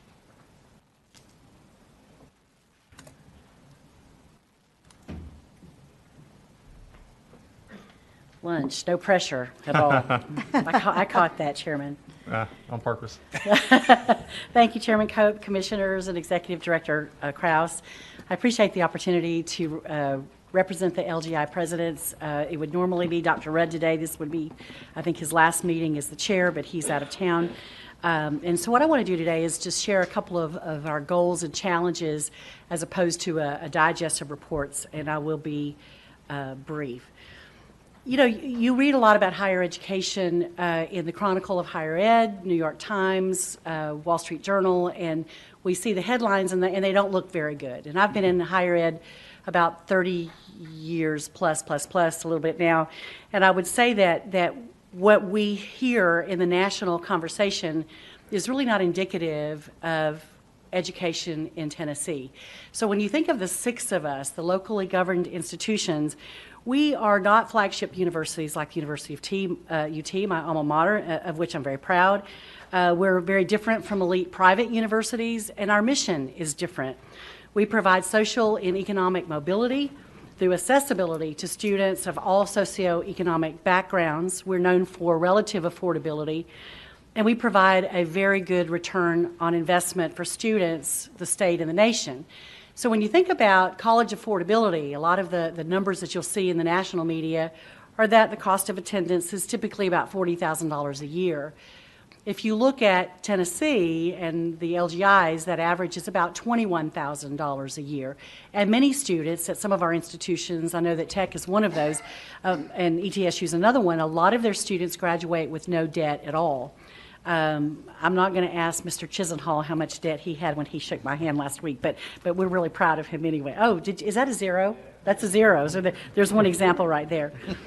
Our universities place a high value on teaching and also research. Our faculty conduct important research and grants to support their teaching and to support graduate students. But teaching really is our mission and all of the other things we do. Teaching is not something that we're going to sacrifice. So when you think about the LGIs, don't think about the headlines. Don't think about what you see in the media, because we're different. We're looking at hard skills, soft skills. We're working with our constituents, our stakeholders in economic development to make sure that we are responsive to our state and also our regions. But we do have some challenges, and funding has already been mentioned today.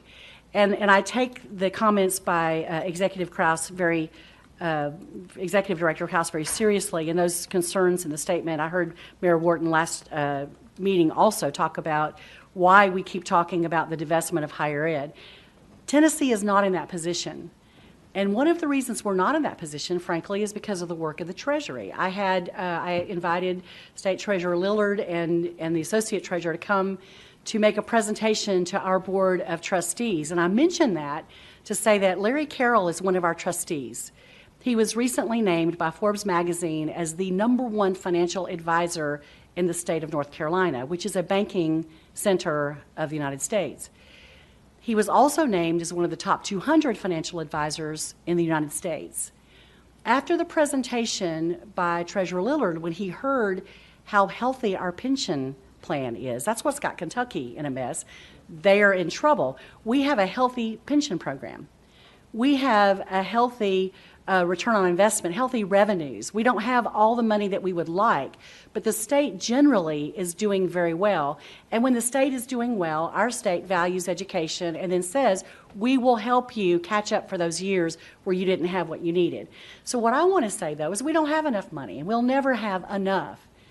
But we are partners. And so I'm really proud of the work that our LGI institutions are doing as well. And I wanted to tell you that we are looking for some unique ways to cover the gaps. And I'm just kind of setting that out now because we're going to come and ask you to be more flexible. Help us work with the state to take some of the barriers down. Help us to increase our use of public-private partnerships. Help us to think outside of the way we've always done it. Because as good as it is here, it won't always be good. We know that budgets are cyclical. But we need to be flexible and work on our processes to not add needless cost to the things that we want to do. So we're going to come ask you in the future for some patience with us and let us try some things that are going to save us money and get more bang for the buck. So I'll start there on the budget. But I will say thank you to the treasurer and then all of those, the Secretary Hargett and the others who are managing the resources of the state. One of our problems is that all of our money is tied up in salaries and benefits, but yet we're very lean. So I'll just use Austin Peay as an example. 72% of our operating budget is tied to salaries and benefits. Now, that doesn't count grants, research dollars, doesn't count federal financial aid. Those dollars come in and they have names on them.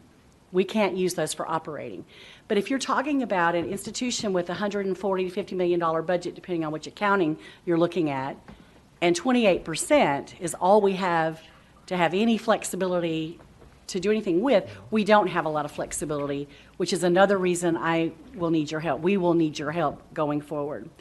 Another issue that we're facing right now is deferred maintenance. So I got some data from Tennessee THEC and from TSU that might inform this discussion. So 83% of Tennessee THEC's gross square footage is more than 25 years old.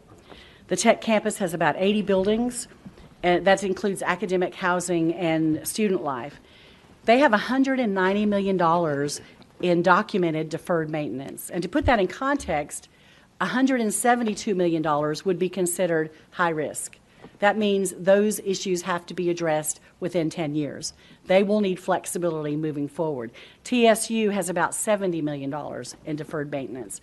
Austin Peay is in better shape than some because a tornado blew us down a few years ago. And so, I don't wish that on anyone, but a lot of our campus is newer than some of the others because of that natural disaster. Another concern we have is something that's facing all of us, and we will need your help. Tennessee, the nation, has a mental health crisis. And you cannot imagine the burden financially on our institutions to try to deal with those issues. And the mental health issues are also affecting retention and graduation rates. So I'll give an example of Austin Peay. I started in 2014. That first fall, 2014 from 2013, we had a 40% increase in mental health calls. Now, fast forward 2 years. 2 years ago, we had another 44% increase in mental health calls. So 2014, 2016, 40 and 44% increases. Last fall, 2017, we had one hospitalization a week for suicide ideation that was severe enough for hospitalization. And it's not just Austin Peay. We're talking about an issue around the country. You may not know that Tennessee has met only 14% of its needs for mental health providers statewide, 14%. We have students who need help, and there's no place to send them in Tennessee, in Clarksville, because fewer clinics are accepting patients. And so that is something that's really going to impact the budget. It's going to impact graduation rates. It's going to impact retention rates. It's going to eventually impact the workforce. And so that's something that I would just ask you to be thinking about as we move forward. And so thank you for our Board of Trustees. It's been exciting and invigorating to work with them. We get to talk about policy, academic programs, master plans, and missions, and to work with them that closely, being held accountable that closely. There's a double-edged sword there, but it's been healthy and it's been positive. And so I appreciate that. They are boards of successful professionals who have become thought partners for all of us. So my pledge to you on behalf of the LGI presidents is to be a partner in looking for solutions, to look for creative ways to meet the challenges, and also to thank you very much for the support that you've already provided us. And I'll stand for any questions if you have any. Questions of Dr. White? Thank you so much. If none, thank you Lunch, so much. right? Thank you. Well, lunch. I think East Tennessee State needs to. I think there's somebody that has a time crunch. So if you don't mind, we'll call on Dr. Nolan, I guess, for item 2A, and then we'll break for lunch. Or Betty. I'm sorry, Betty. Thanks, Dr. White. Good morning, Chairman Cope, members of the Commission, and Executive Director Krause. Presented in your meeting materials are requests for 2 new academic programs and a proposal for a Bachelor of Science in Rehabilitation Health Sciences at East Tennessee State University, as well as a PhD in Nursing at the University of Memphis. Both of these proposals have undergone the scrutiny required under the new THEC policy on new academic programs. The ETSU's Rehabilitation Health Sciences BS program will be presented by President Nolan and Dr. Lynn Williams, who is the Associate Dean for Academic Affairs. Not sure if we'll be doing the presentation just yet because of lunch regarding the nursing PhD program, but that will be presented by Dr. Karen Whittle-West, the Provost at the University of Memphis. Both of these programs have been evaluated by external reviewers, along with responding to all of the issues identified by the reviewers, as well as THEC staff. Both institutional governing boards have approved these programs and are being presented today for Commission approval. And I'll call on President Nolan now. Thank you.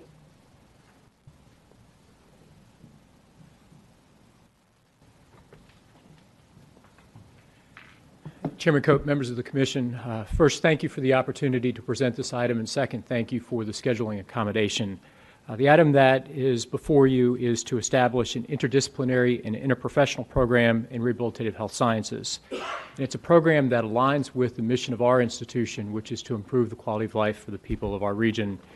It's a program that is unique in its structure and that it aligns with World Health Organization elements to create patient-centered interprofessional care and collaborative practice settings. It's now my pleasure to introduce the author of this program, Dr. Lynn Williams, who's our Associate Dean of the College of Clinical and Rehabilitative Health Sciences. Dr. Williams.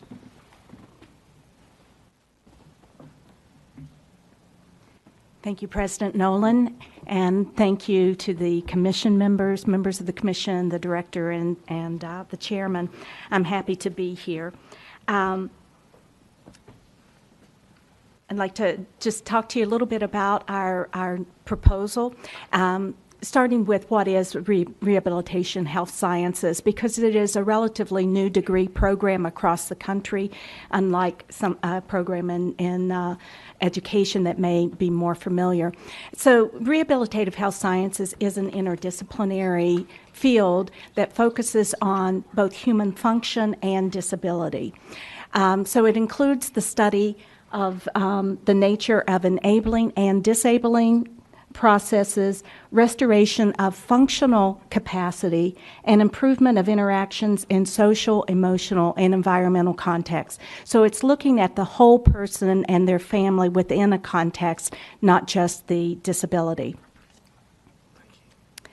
So rehabilitative health sciences incorporates both the basic and applied aspects of health science and health services as they relate to restoring human functional capacity and improving a person's interaction with their surrounding environment. And this is important when we talk about the curriculum. What I'd like to mention now is why is there a need for a degree in rehabilitative health sciences? And there are both supply and demand issues. I'm going to start with the demand issues, and they're basically three. One is that Tennesseans and Americans are living longer. Specifically, the number of people over 65 is expected to double between 2000 and 2030. And in this population, the incidence of neurologic disease as well as hearing loss is much greater than in younger populations. So these people will be accessing rehabilitation services more. Secondly, survival. We have advances in medicine and life-saving technology that people who would not have survived injuries and disabilities are surviving them. And then finally, population growth in Tennessee and across the United States. The U.S. population growth is projected to grow by 25 million each decade. And we know that Tennessee is a destination state, so a lot of those people are coming to Tennessee. On the supply side, there is a shortage in the rehab workforce. And this is primarily because we have a rapidly retiring workforce as well as a limited existing rehab workforce. In January of this year, the World Health Organization held their Rehabilitation 2030 World Congress, and they issued a call for action.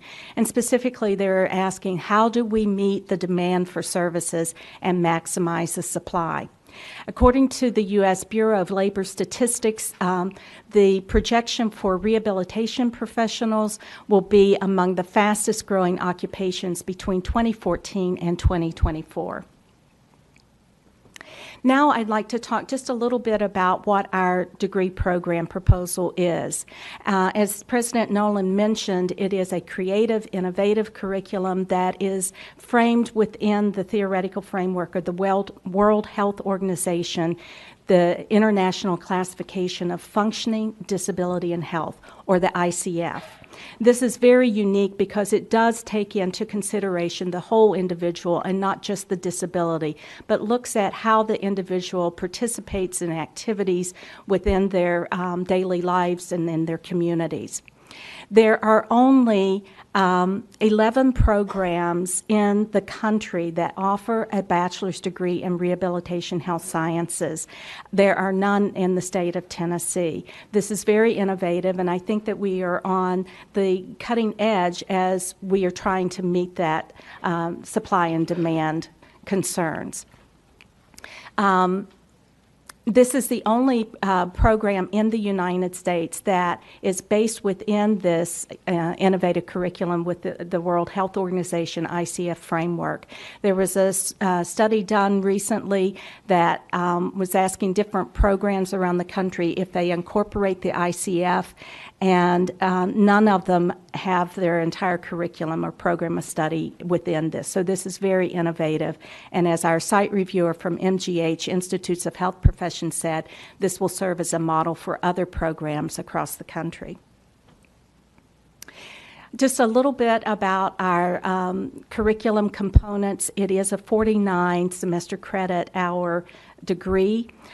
We do require an 18 credit hour minor, but that is open. Because this is an interdisciplinary field, it is attracting students who may be interested in physical therapy, occupational therapy, speech language pathology, audiology, physician's assistants. So we left the minor open to meet what area that the students are interested in, and our academic advisors can help them with that. So if they're more interested in community work, they may be interested in a minor in public health or culture and health. If they are interested in physical therapy, they may be interested in a minor in exercise science. If they are interested in speech language pathology, they may be interested in our communicative disorders minor or in our new minor in American Sign Language. In terms of the financial projections, we base this over 5 years. The costs will involve hiring 2 new faculty at an annual salary of $64,000 plus benefits, so over 5 years. The costs are projected to be $952,000. Our student enrollment over a 5-year period is shown here on this slide with a 10% attrition rate. Our revenue over 5 years is based on student enrollment and what the tuition and fees, the health science fees that are generated from that enrollment, and that's projected to be a little over $3 million. So then why would we offer this degree at East Tennessee State? And how does this align with the state master plan? Well, it addresses the state master plan in terms of increasing the educational attainment levels in the state, as well as addressing the increased need for a rehab workforce. It provides career paths for support staff and rehab professionals, as well as contributing to degree completion. And I'm really excited to hear about the Reconnect. And one of the focus we have a comprehensive and aggressive marketing strategy planned out and a communication plan mapped out. And we will be going into the high schools. We are targeting rural and medically underserved counties, as well as minority counties that have minority populations of 8% or greater. And we're also targeting community colleges. We also have quite an extensive network with hospitals and healthcare facilities, so we can approach those adult learners who have some college education but have not completed a college education. And we think that this program, this degree, will be attractive to them as well. And then this curricular framework within the World Health Organization, ICF, aligns with the mission of our university, but also with the emphasis on interprofessional education that is the focus of our Academic Health Science Center. And I'd be happy to take any questions that you have. Thank you. Yes. Questions? Is it Dr. Williams? Yes. Thank you so much for coming and Sorry. Yeah. Thank you so much for being here today and giving us this report. Having said everything you've said about how much this program is necessary, needed, I did think that the enrollment information you provided seemed awfully optimistic. You feel fairly sure of those numbers? Yes, we do. And actually, we feel that they were conservative estimates. So we have not published anything because this has not received final approval, but just students hearing about it through grapevines are already contacting our advisors and are interested in it. Another point to that is we do have graduate programs in physical therapy. We have a DPT program. We have the clinical doctorate in audiology, the AUD program, the master's program, and speech-language pathology, but we do not have an undergraduate program that feeds those graduate programs. So the students can come through other programs, other degrees, and they can take leveling courses, or they transfer from other schools that do have undergraduate programs like in speech-language pathology or audiology. So we think that we will be attracting students from who would have gone to another university for those programs to this degree. And the other 11 programs in the country, do you know which one is the oldest of those programs? I'm not exactly sure, but University of Pittsburgh is one of them. There's one in Chicago. And do they find that their enrollment is robust, if they've Yes. got all the students they can handle? Yes. In fact, I just spoke with the dean of the College of Rehabilitation and Health Sciences at Boston University, and he was telling me that they were finding that this program was better preparing students for their DPT program than other undergraduate degree programs that they had historically gone through. Thank you. Thank you. Could you go back to your slide on costs and expenses? If I understand it, right, you got about $1 million worth of cost and $3 million worth of revenue, so you got a $2 million profit? Yes. So not all of that will come back to the college. I believe about 30% of that goes to the university to allow for additional growth and innovation. Thank you. Secretary. So I'd like to just take a minute and follow up on how we calculated that 5-year cost. What is, when you say what's going back to the university, so overhead's not loaded into that, anything? That's your direct cost? Yes. So if we take, could I give a multiplier of 30% to that? And then, so it's $1 million, so $1.3 million? Is that really the cost of the program, or what would be the appropriate multiplier that will really figure out the true cost overall? I wish that I could answer that question. Our Assistant Dean for Finance is the one who prepared all of the financial projections. Well, I really appreciate the question you asked a moment ago, because when I looked at that, I had a pretty visceral reaction, frankly, because that feels overpriced to me. And if we have a real need out in our communities and we have an opportunity to have, I guess, the 12th program, the 11th program in the country that a lot of people will be coming to, and really have that here, that feels overpriced to me. Well, I think that will also allow for growth in a couple ways. One is that if these grow as we are anticipating them to grow, then we can add more sections, which means we'll need to add more faculty. Another area of planned growth is that we want to come back to the commission at some point and submit a letter of intent for a PhD in rehabilitative health sciences. And we know that PhD programs are costly, they don't fund themselves, and so the undergraduate program can help support the doctoral program. Well, I just tell you, we talk a lot about affordability, and that doesn't, when I see those two numbers matched together, that doesn't feel like we're doing what we can to make the program affordable. Other comments and questions? All right, thanks very much for the Thank presentation. you. So we will consider and vote on this item, and then we will recess after that for lunch. Mr. Watson.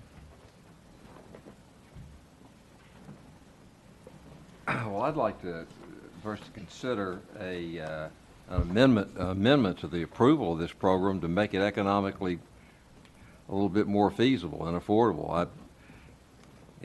In fact, while I'm for the program, I'm against the economics. This just doesn't make a lot of sense to me. Well, maybe our general counsel could advise us on what the appropriate way to go about that is. Not to put him on the spot. But I did. That's what he's here for, yeah. Mr. Chairman, the board has this action item on the agenda. It may choose to defer action or take a vote on this matter today. So one thing, and I'll make this suggestion, perhaps we let ETSU know what our questions are, what answers we want, and then defer the item to the next meeting without approval. I'd make that suggestion unless there's another idea. Or even if they could get the information. Well, if I can, I would like to understand, are there any negative ramifications to deferring it to the next meeting? But, Mr. Chairman, I would defer to ETSU to respond to Dr. Nolan, can you answer that? Can you answer that question, please, sir? Mr. Chair, members of the Commission, first with respect to the cost for the program, what's outlined within the slide are the direct costs associated with the employment of faculty. So that's the $900 and some thousand over the extended time period for which those faculty would be employed.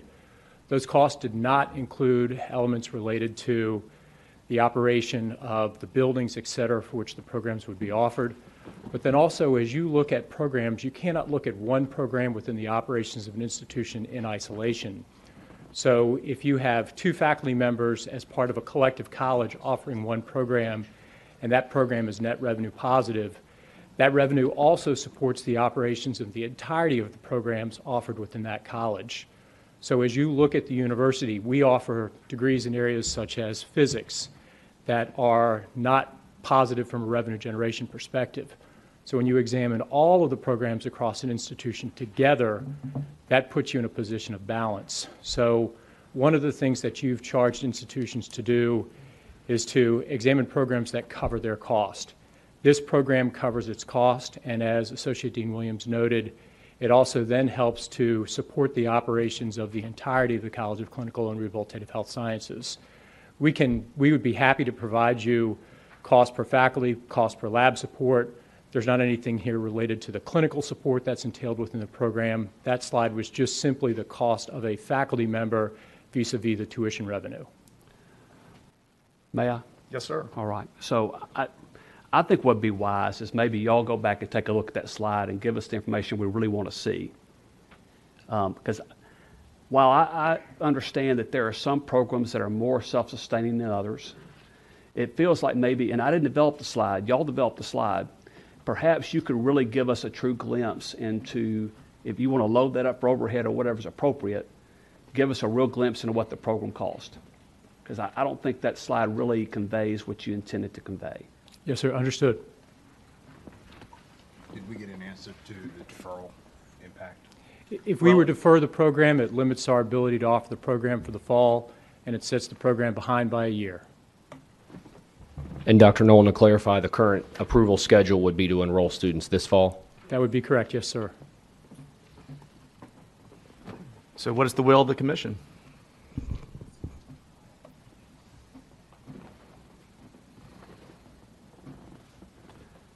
I think we'll think about it over lunch. All right, we will have a recess then. But I don't think it requires ETSU to stay. I mean, I think No, we I can don't think so deliberate either. and they Yeah. can go home. We are recessed for lunch. Yes, ma'am. Good. Interesting.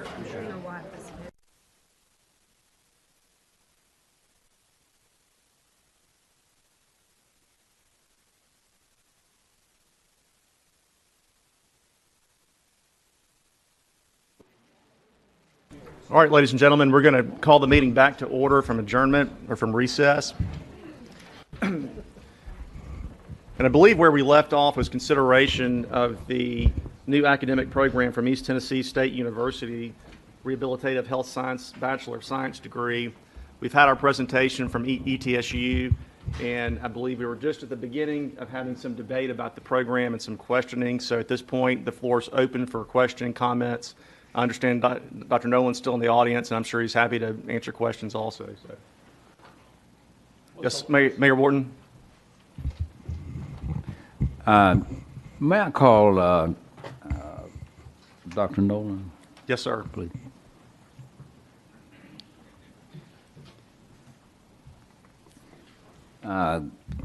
When would you actually enroll your first student?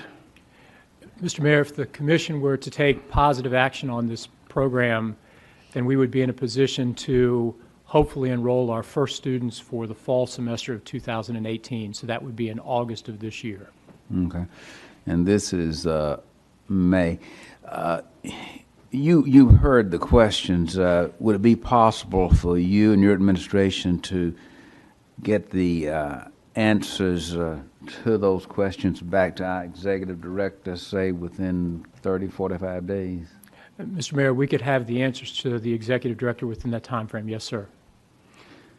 Thank you. Secretary Hart, I'm sorry, Mayor. Go ahead.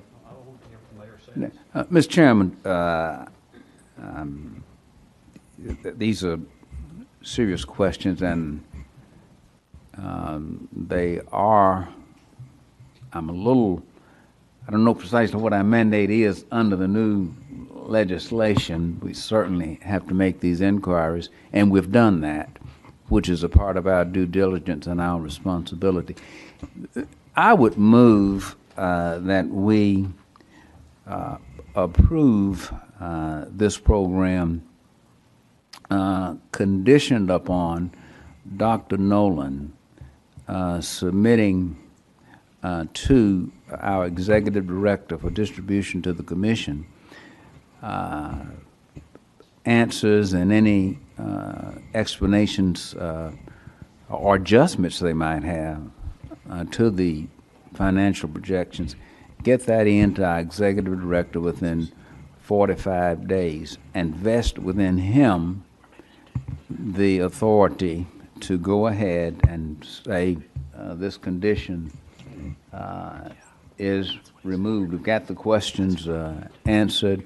Obviously, he'll distribute those answers to all the members, commission members, before. I think it's a good program, excellent program, quite frankly. One thing that was not brought out, the area between Nashville, Tennessee, and Cookeville is one of the largest retirement areas in the country. So this rehabilitation, particularly among that population, is well needed. It's a very compelling program. That would be my motion. Okay, Mayor, Carolyn, I don't know if I'm going to, can we have the motion restated so everybody's clear exactly? My precise motion is that the commission approve this program conditioned upon President Nolan submitting to Executive Director Mike Krause the answers and any further discussions he may wish within 45 days of this date. That is the motion on the floor. Mayor Wharton's made a motion. Is there a second? Second. There's a second, Commissioner Dishner. All right, is there any further discussion? And I would ask Dr. Nolan in the context of this, do you understand, Dr. Nolan, what the questions are that we have? Mr. Chair, I do. The questions relate to the manner through which these tuition revenues support not only the operations of this program, but the operations of the college and the university as a whole. And the Commission would like to see the manner through which those total tuition revenues are then allocated across the functional budget units of the institution.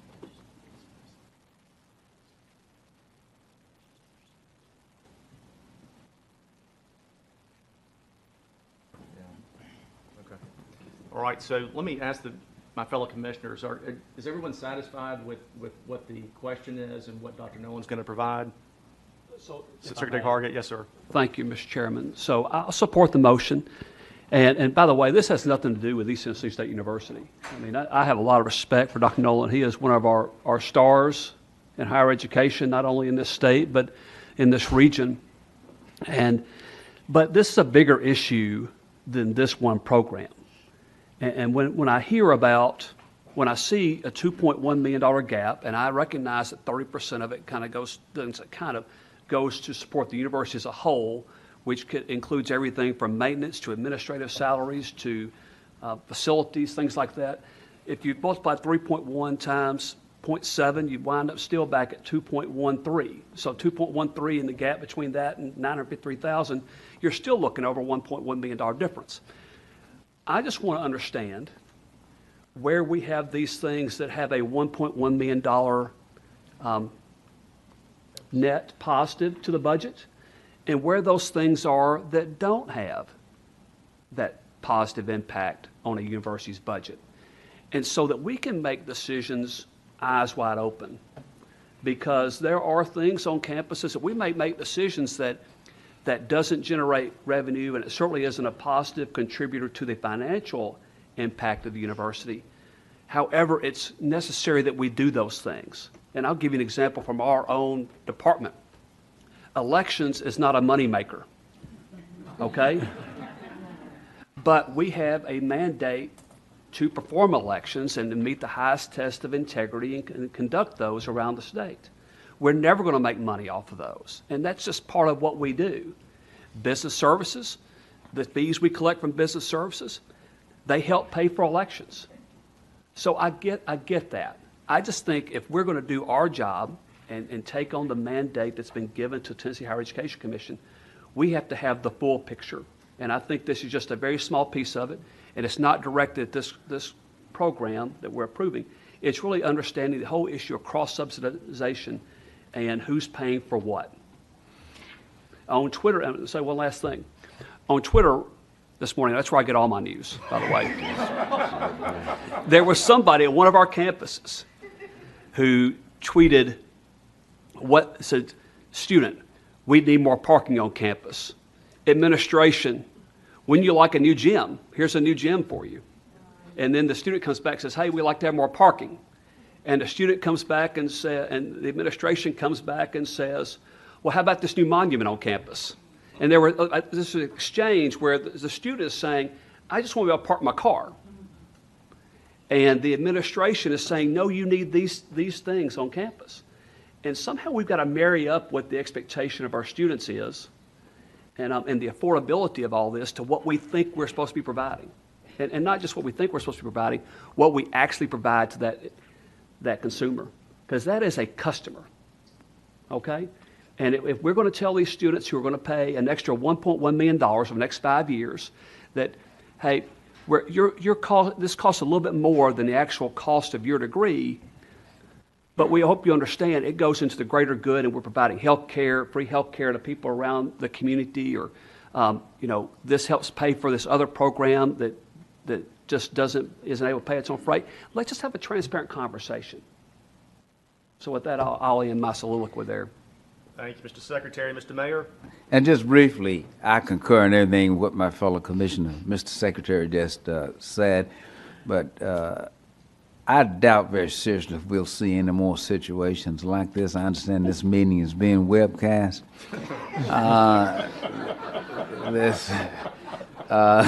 And that's the point in us having a conversation. That's my point. So thank you, Dr. Nolan. You've accomplished a lot for us here. I've been around here 40 years, and I think this is the first time. Commissioner Watson, thank you so much for raising this question. Not only are we discharging our responsibility, but to the listening and viewing audience out there, take heed.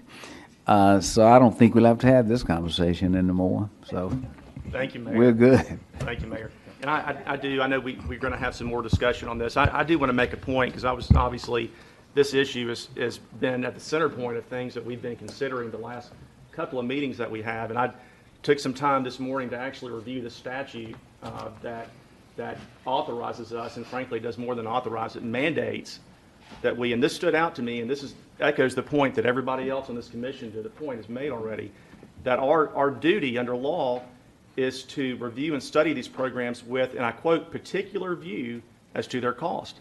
So this is a legal duty and a legal requirement that we have, and we're the only ones who exercise that. So to everyone's point, we're taking it very seriously, and we appreciate. I'm sorry, ETSU had to be the guinea pig, but that's just, I think, important for everybody to remember and to keep in mind. Commissioner Stafford. Mayor Warden, I'd like to offer just an amendment to your motion. It sounds from Dr. Nolan that they have, number one, the information available to them, and there's a little bit of a sense of urgency, I think, on their part as well. I think 45 days is probably more than time that they need, and Dr. Nolan, you can tell me if I'm wrong, but I would propose that the information be provided to Director Krause within 3 weeks. Is that sufficient? Okay. So that's a motion to amend by Commissioner Stafford. Is there a second to his motion? Is it a friendly amendment?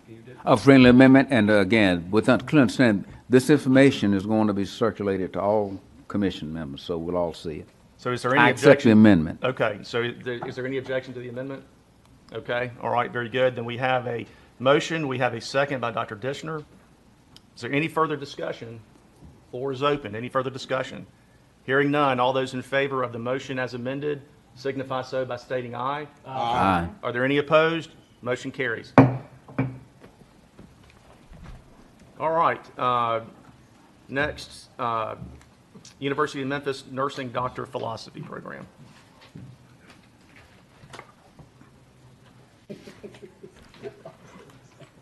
Good afternoon. Thank you, Chairman Cope, Executive Director Krause, and distinguished members of the Commission. I'm enthusiastic and proud to present a proposal for your consideration for the PhD in nursing at the University of Memphis. As is demonstrated by the proposal and what I'm going to review very briefly in terms of some highlights of this PhD and what it means for the university as well as for the students and the entire community. These nursing graduates will be prepared to conduct the rigorous research that's needed in the discipline. That's one of the fastest growth areas, is anything related to research regarding health sciences.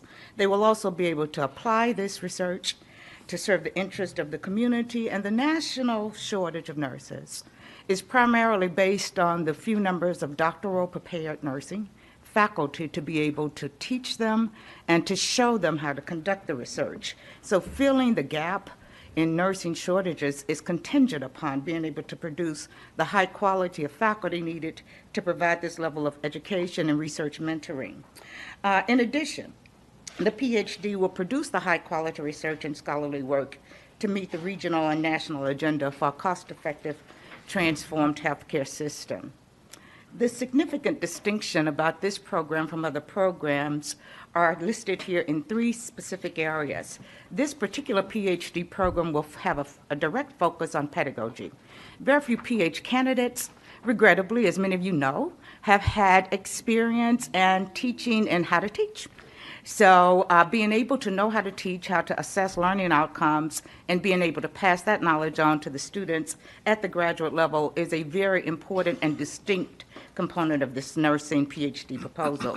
Secondly, health disparities across racial and ethnic and low-income groups are well known, but having research models that target culturally specific related illnesses, stressors associated with those populations are far and few between and are needed in order to us to provide the best kind of care for vulnerable populations and to reduce health disparities. And third, this is a multidisciplinary PhD program, so established PhD faculty as well as their PhD associated graduate assistants will be working with this faculty as we teach the nursing students, co-chair doctoral dissertation committees, and actually provide collaborative graduate research opportunities in terms of grant fundraising and opportunities to generate even more funds from those grants.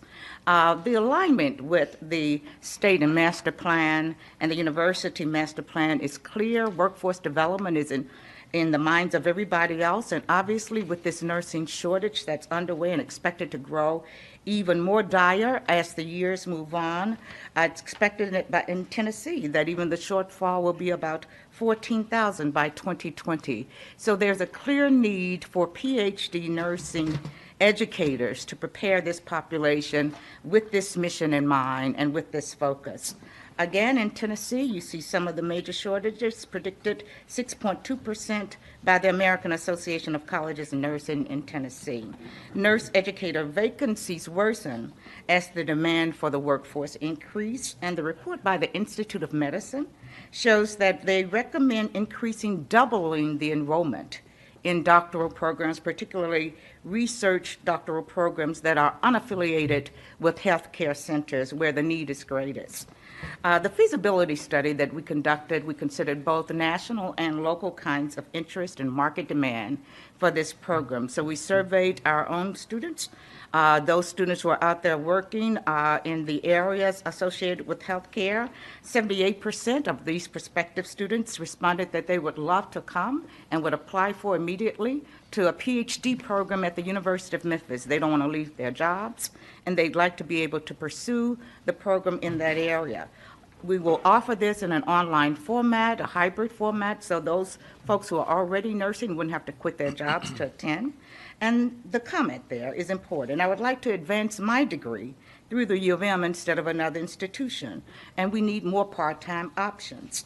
So these data were used to develop this PhD program and ensuring that it's flexible, affordable, accessible, fully online, hybrid offered, and provides a part-time option. At the national level, you see that the feasibility shows a similar level of interest, with 880 faculty vacancies of PhDs across the country. And the need there is increased by the need to hire an additional 112 members. 55% of those positions will require an earned PhD. 62% of these vacant positions are, again, in schools and colleges not affiliated with a healthcare center. You see the curriculum overview. We have really outlined the specifics of the, not on the next one, the specifics of the curriculum for you. There's just about 60 hours required. There is 18 hours of a research core, 6 hours of an education core, and the health education core of about 6 hours, 12 hours of electives. The financial sustainability. This will be, we have $9.3 million, thank you for the report, East Tennessee State, $9.3 million of tuition and fees generated from the currently enrolled population of nursing students. We have a responsibility-centered budget model. We call it a strategic resource investment model. So our model, our budget is already disaggregated and allocated to the schools that generate the tuition and fees. So we clearly have enough funds within nursing to already support the existing faculty, and we don't need new faculty to support this program because we have sufficient numbers of PhD prepared doctoral faculty in place. So clearly our costs for this program are already embedded and included at the hands of the deans to use to support it completely and even to generate more revenue for themselves. The acquisition of research grants is expected to double, also bringing more monies and opportunities for these faculty members to be more successful. The important unique feature then is also showed here about what we've been able to do, as we've heard a lot of talk about what THEC thankfully is doing with Lumina support to deal with racial disparities. As we've heard about we're so thankful for our grant from the Lumina Foundation. Thank you, Commissioner, all the commission, and particularly Executive Director Krause, for helping us with our African American male gap closure. Our MLK 50 Fellows program is extremely successful, but we are also one of the most diverse universities in the country, not just in this state. And I think I want to highlight that, particularly as it relates to nursing. So as you see from this graph, they are just about in the state of Tennessee, 11 through 19% of diverse graduate nursing students in the country. So there's a tremendous need in this state, in Tennessee. At the national level, we see that when we divide it by baccalaureate, master's, research-focused doctoral institutions, and the DNP, the smallest color that you can see there are the research-focused doctoral students by ethnicity, and just about 1.2% right now in that area. In contrast, we've demonstrated success in both matriculating and graduating nursing students of the particularly low-income Pell Grant recipients and historically underrepresented minority, as evidenced by our enrollment of approximately 35% African American nursing students currently enrolled. We have one of the largest percentage of documented Hispanic enrollment across the state, over 1,100 or 1,300. 5% of those are increasing. At the master's level, again, one of the highest levels, even as recognized by Diverse Magazine, in terms of diversity at the graduate level, with 32% of the nursing master students being African American, and growth in diversity every year.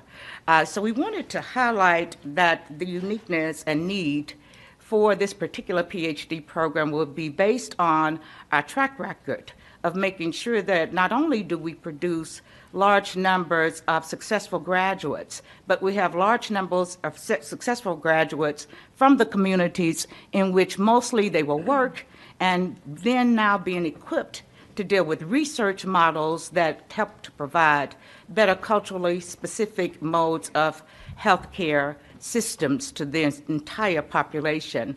Indeed, when Ms. Betty Dandridge and I were meeting with one of the external reviewers from Massachusetts, Mayor Warden, who commented that as Massachusetts has one of the best healthcare systems in the country, keep in mind that in research, Dr. Weddle West, there will be opportunities where you may run out of clients who have various diseases, and you'll have to go to others. As it understand that in Memphis there's plenty of diabetes to last us for a lifetime in terms of being able to study what we need to study for the population. So I present to you all of these reasons for this wonderful proposal, the need, the opportunity to transform lives, and the opportunity to generate even more research dollars for the state and to enhance the economy and to fulfill the workforce need. I also like to take a moment just to talk about our success in national recognition of diversity. We are proud to report that we've always operated with about a 35% to 40% African American student population, one of the largest in the nation for a TWI, and we have been most successful as recognized by Diverse Magazine as always being within the top 100 universities of graduating African American students. We have gap issues like everyone else, but our gap issues are minimized by our volume.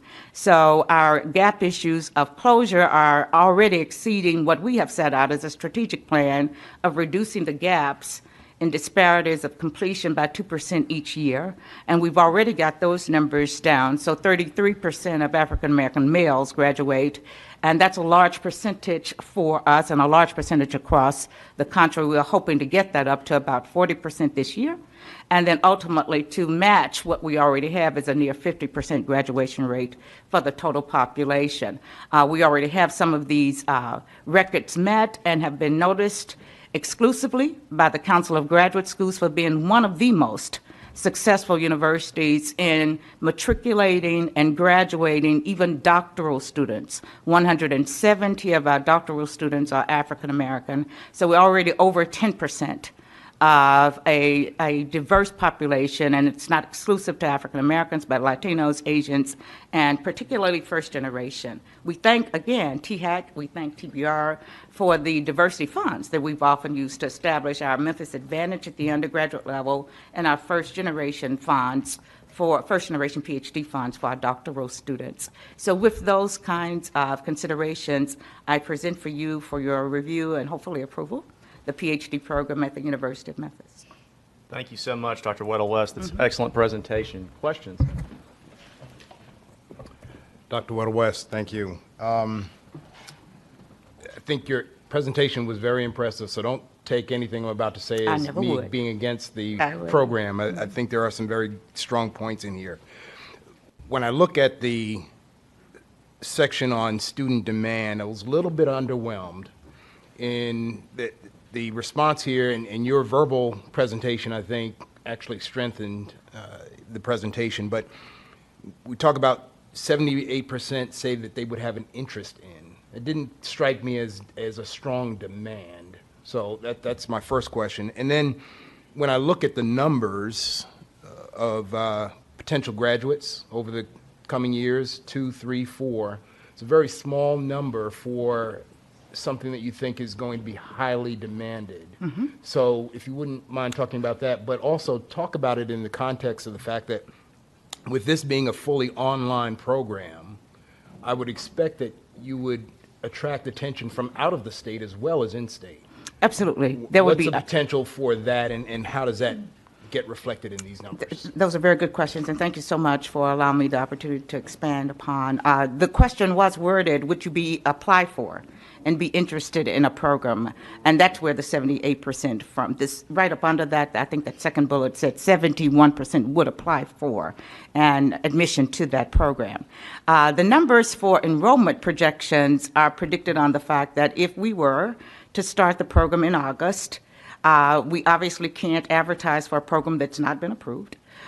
We are prepared with the number of faculty in place in the first set of courses to roll out, and we think we could bring in at least 4 to 5 right away as early as August. That number is certainly for me an underestimation as well. There probably would be 10 to 20 applicants. We don't know which ones would actually qualify, but I think these numbers are obviously low in terms of the expectations. We've been kind of trained to have conservative numbers so that in case those numbers aren't met, we certainly will be able to make some adjustments. But I think we can certainly have higher numbers over a period of time, and this is based on the fact that 4 starting in August for a doctoral program would not be unusual for a brand new doctoral program because of the time between when people can be prepared to enroll in August and what would likely be the opportunity to advertise and know that we can have everything in place for the first set of cohort to be admitted. I think also then that time, that increase over time will be more than what's mentioned here. We have to predict attrition as evidenced by the THEC projection sheet.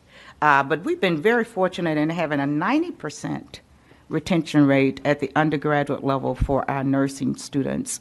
I know that's not atypical for many nursing programs, but we're so proud of ours because ours come often 50% in Pell, those kinds of things. So 90% retention rate, over a 90% graduation rate for nursing. They set the model and bar for us in terms of graduation, both at the undergraduate and master's level. So we believe that some of those who graduated even in May would come right into that doctoral program. And again, the numbers would not do anything but enhance the revenue because it's already $9.3 million being generated from the undergraduate and masters. So we certainly could enter more numbers. I'm sure that I could go out and recruit more myself. So we could certainly submit to you a higher number, and I appreciate the opportunity for us to do that if that's a concern. We can guarantee you a higher number if that's the concern. Thank you. And then with regard to online, do you have any idea of what percentage of the university's online students are from out of state? Yeah, we have the national data show that the typical online student is in-state, with the exception of the major powerhouse player across the world, and that's Arizona State University. So we're competing with ASU. And so we already have 7,000 students fully online at the University of Memphis. Fully online, not being here. That doesn't disaggregate it by out of state, but those tend to be students still within the Tennessee area, and then about 25% tend to come across the world. So ours is called Global, our initiative in that area. We have begun to market more to a world market with more of a fully online program, and the marketing associated with this, which comes out of the provost office already in place, would also be designed to target more global markets, not just local, but more global markets. Most of our local people who are nurses or in the healthcare profession and would be interested in the PhD program would like the hybrid ability, the ability not to have to change a shift. So you could stay in your job with your master's, finish your PhD by taking the course when you could. But those disaggregated numbers by out-of-state and in-state tend to run about a quarter across the country. Thank you. Other questions? Yes, Commissioner Tobin. Do you think it's too much duplication of programs to have the University of Memphis program right there in Memphis with the UT Center for the Health Sciences also having a PhD in nursing? Can the city of Memphis really keep you guys both afloat? Yes, so we think the needs are so great. We think the demand has been there. We haven't developed a program that's not responsive to the demand from students. The students have been asking for this program for 7 years. We've tried to have a program proposal like this before you for 7 years. So by all evidence, students would come to the University of Memphis because we've generated the highest production of undergraduate and master's students already in that area and in every other healthcare related area in Memphis and outside of the state. So by all estimates, by supervisors, by employees, by people outside of nursing, by people inside of nursing, there is no doubt that we would have a robust population of research-based PhD candidates very soon.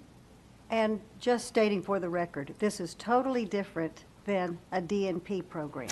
Yes, the Doctor of Nurse Practice is a clinical program not requiring a doctoral dissertation and not based on 18 hours of high-level quantitative statistical analyses. Other questions? Move to approve. All right, there's a Second. motion. Thank you, Dr. Little West. Thank you. Thank you. Motion, Secretary Hargett. Who made the second? I'm so sorry. Mayor Wharton with the second. Any further discussion? Hearing none, all in favor signify so by saying aye. Aye. Are there any opposed? Motion carries. The program is approved. Okay, Victoria Harpool, Academic Program Review.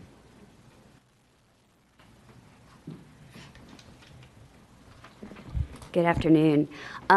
The Commission asked in January that we come back and provide you some additional information on the program productivity report that we provided, which looks at the productivity of our mature programs here in the state of Tennessee. So we just wanted to come back and provide you a little bit more information. So there were 109 programs that show up as low producing when we look at the benchmarks there. So we wanted to give you a little bit more information of those 109. The first kind of break that we do to disaggregate these programs for you is look at those that are accredited. In Tennessee, all programs that can be accredited must seek and gain accreditation. And we're very happy to report that all 48 of those programs have achieved accreditation. That's the highest kind of stamp of approval that you can get from the professional institutes in the field. So we're very comfortable with those programs, even though they are low producing. That next group undergoes program evaluation. And so we've kind of broken that group apart for you a little bit more and looked at those that are meeting at least 50% of the benchmark and those that are not. And it's 25 of them that are both undergo program evaluation as opposed to accreditation and are meeting less than 50% of the benchmark. The good news is that's less than 8% of mature programs. So we've got 1,300.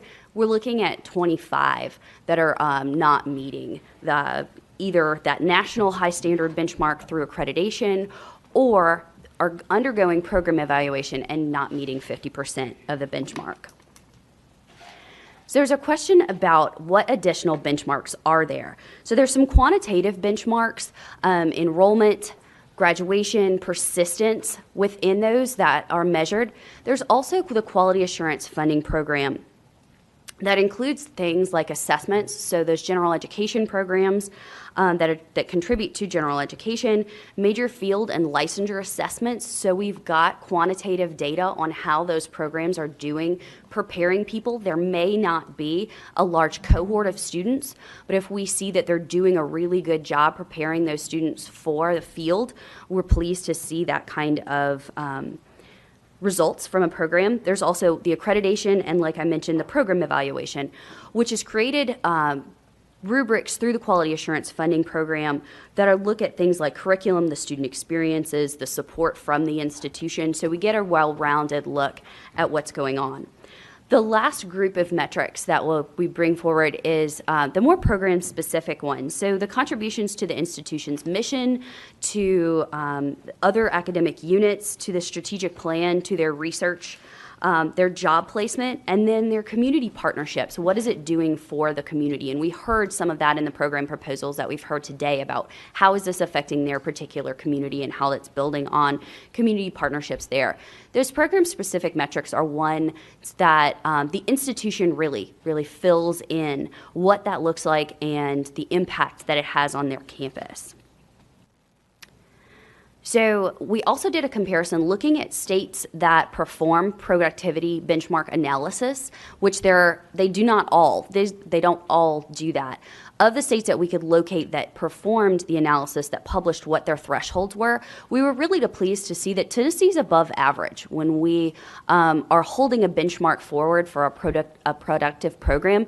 We're not lagging behind. In fact, we're ahead of the curve on what we're expecting from our institutions. So then we mentioned those 25 programs that are non-accreditable, that are not meeting 50% of the benchmark. These are the undergraduate programs. The ones that feed the general education, I'd say we were less worried about. The ones that don't, for example, international studies or urban studies or the natural resources programs, we would be a little more concerned about, but those undergo program evaluation. On the graduate level, there's a few there as well. The ages of some of these programs, they'll range from having been created in the 1960s, so they've been around for a while, to some newer programs. And then lastly, at the associate and certificate level, those that are directly tied to a profession are of a little bit more concern when you have a low producing program where we know exactly what job it lines up to and they're still low producing. That's a little bit of a larger concern, but I think that's when we pick up information from the institution about what that program is doing in their community.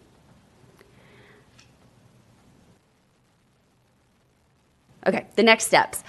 Two things. First, we're going to take a look at our mature programs and create what we're calling an academic program viability policy. So rather than looking at just at those productivity benchmarks, we think a more holistic approach, taking those data metrics, the quality assurance metrics, and the program-specific metrics, and bring that to you in order for your approval at the next commission meeting to let us flesh that out and bring it to you as a policy where we can really talk about the viability of a program better than what we're able to do right now when we're talking about the productivity of a program. The other piece would be to strengthen the monitoring process. So after a program is approved, we automatically monitor it for a set number of years, would be to have some larger thresholds to be met to get out of that monitoring in order to kind of go forth to really have to explain and justify to us that they've met those benchmarks that they presented to you when you approved the program. So just like we saw those graduation and enrollment and community enhancement benchmarks that they've laid out for themselves when you all approved a program, to have them speak more closely to that and justify to THEC to get out of monitoring, to be considered a mature program that then is evaluated through quality assurance funding rather than the annual check that goes on during monitoring. Are there any questions? Questions? Commissioner Watson. I think another evaluation consideration ought to be is, do these degrees or do these programs lead to jobs? Most certainly, and I think job placement is absolutely something we would see from institutions about where these graduates are being placed and at what rates. And to your specific point, Commissioner Watson, our goal would be to bring this final policy to you likely in late summer or fall, which in many ways represents the memorialization of your motion, that we have a methodology that takes these things into account and will include job placement as well. Secretary Hargett. Sorry, try to get in the habit of hitting this button. I just want to make sure, and I'm probably overlooking this. I see down here in a new programs justification for exiting monitoring mature programs. Up here, I don't see that. I just want us to reach a point where we don't allow these programs that nobody or very few people are graduating from linger. And we, in 4 or 5 years from now, we wind up looking at them saying, yeah, we're going to monitor that. I mean, at some point, we've got to make a decision about, hey, it's not working. You're wasting your time and resource. You're wasting your precious classroom space. Let's take those resources and do something that generates positive outcomes instead of just letting these linger around. So whatever policy we have, I want to be real clear what it takes to not have that program anymore. Great point. Victoria, I was going to ask, just so the public is aware, with respect to authority to terminate programs, that authority obviously doesn't rest with us, but we do have the authority then to forward on to the respective boards our recommendation that a program be terminated.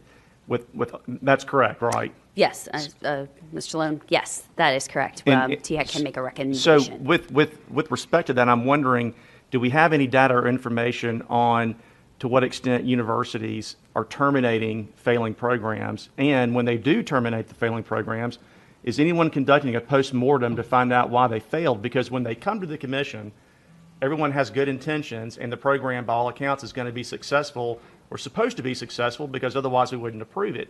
So I think it would be important for us to know and understand what happened in the course of all this demand and everything else that we're told, to the point where the program just fails. Why did it fail?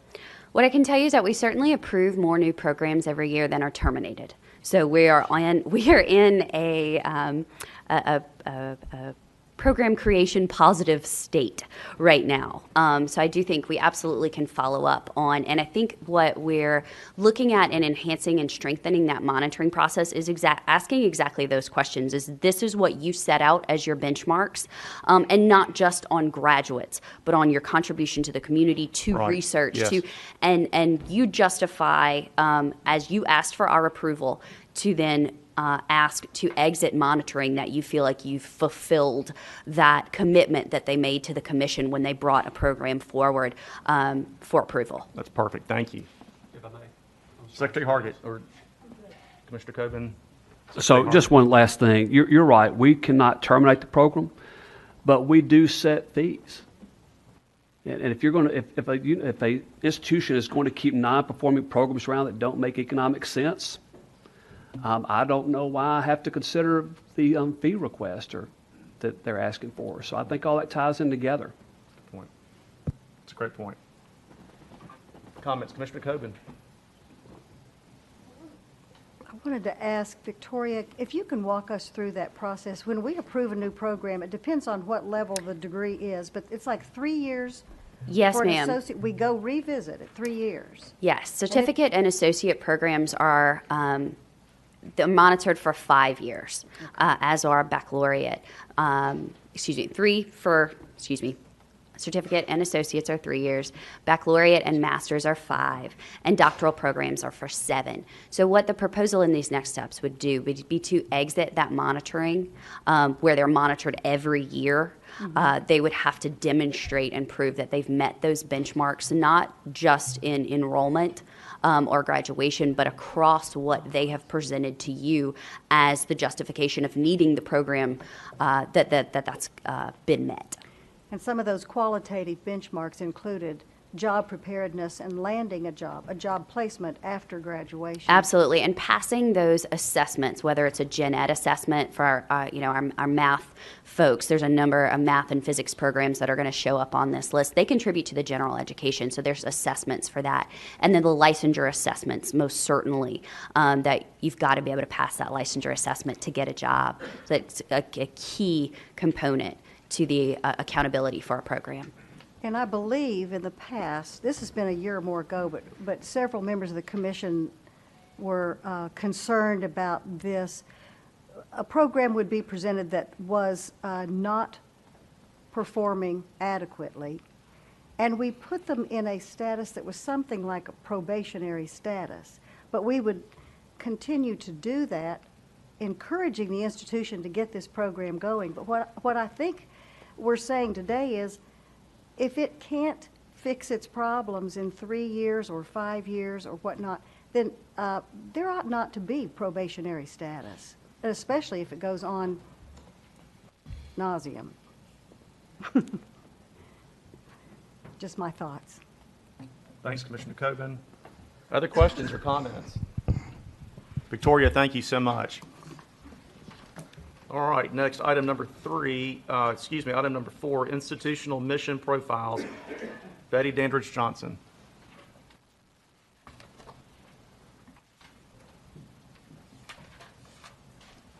Good afternoon again. I direct your attention to agenda item 4, which is the institutional mission profiles for each of the community colleges as well as the universities. The 2016 Focus Act directs institutions to submit an annual mission profile. Each year, institutions will review their profiles based on associated student data that is provided by our THEC staff. Any recommended changes to these profiles must also be approved by the institution's governing boards. This year, the revisions to the mission profiles centered primarily on changes related to either student characteristics or academic programs. For the public universities, 6 made minor updates to their profiles, and 8 of the 13 community colleges made major updates. For example, the University of Memphis profile update included the number of programs that were ranked in the top 25, whereas the profile update for Dyersburg State Community College emphasized their primary academic program offerings as well as some student demographic characteristics that had changed from the previous year.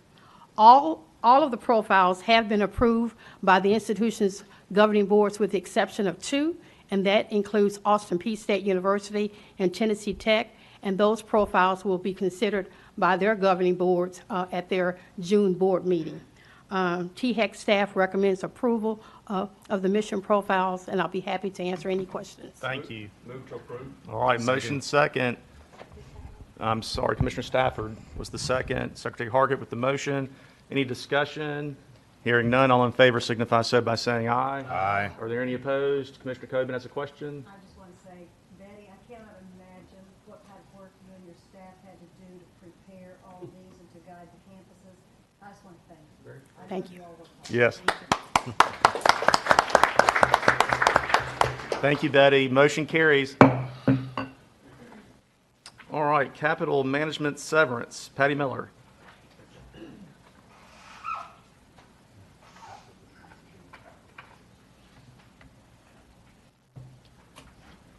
We're going to take all these at once. That's my preference. have to vote separately. Oh, do we? Okay. Do we?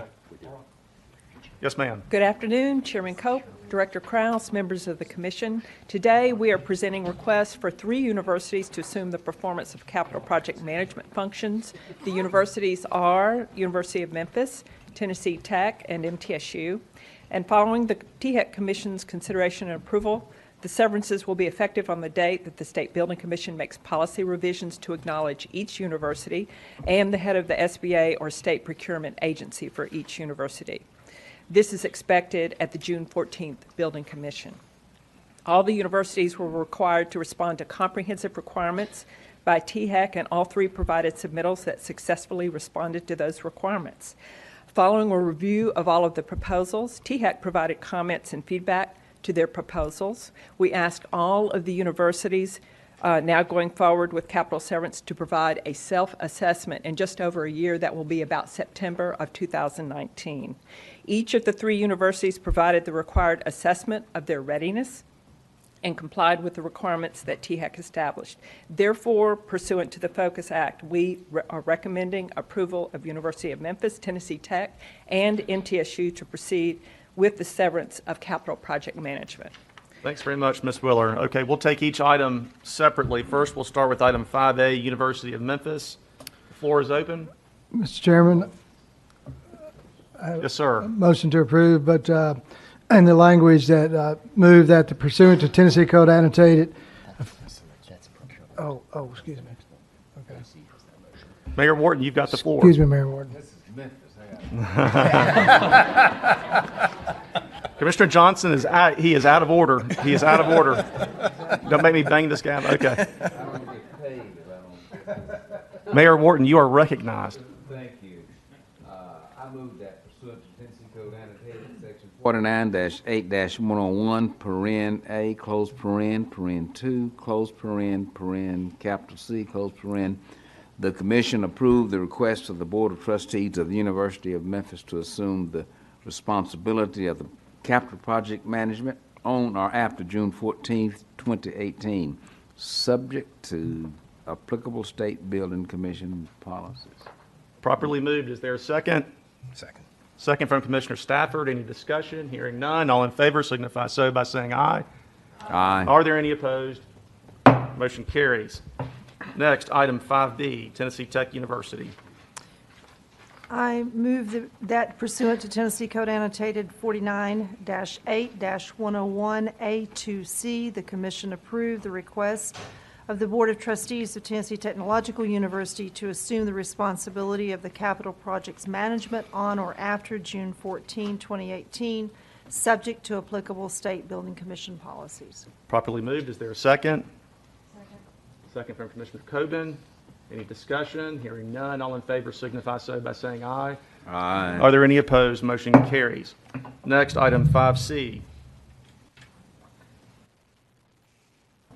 Chairman, I would move that pursuant to Tennessee Code annotated sections 48-8-101A2C, the Commission approve the request of the Board of Trustees of Middle Tennessee State University to assume the responsibility of the capital project management on or after June 14, 2018, subject to applicable State Building Commission.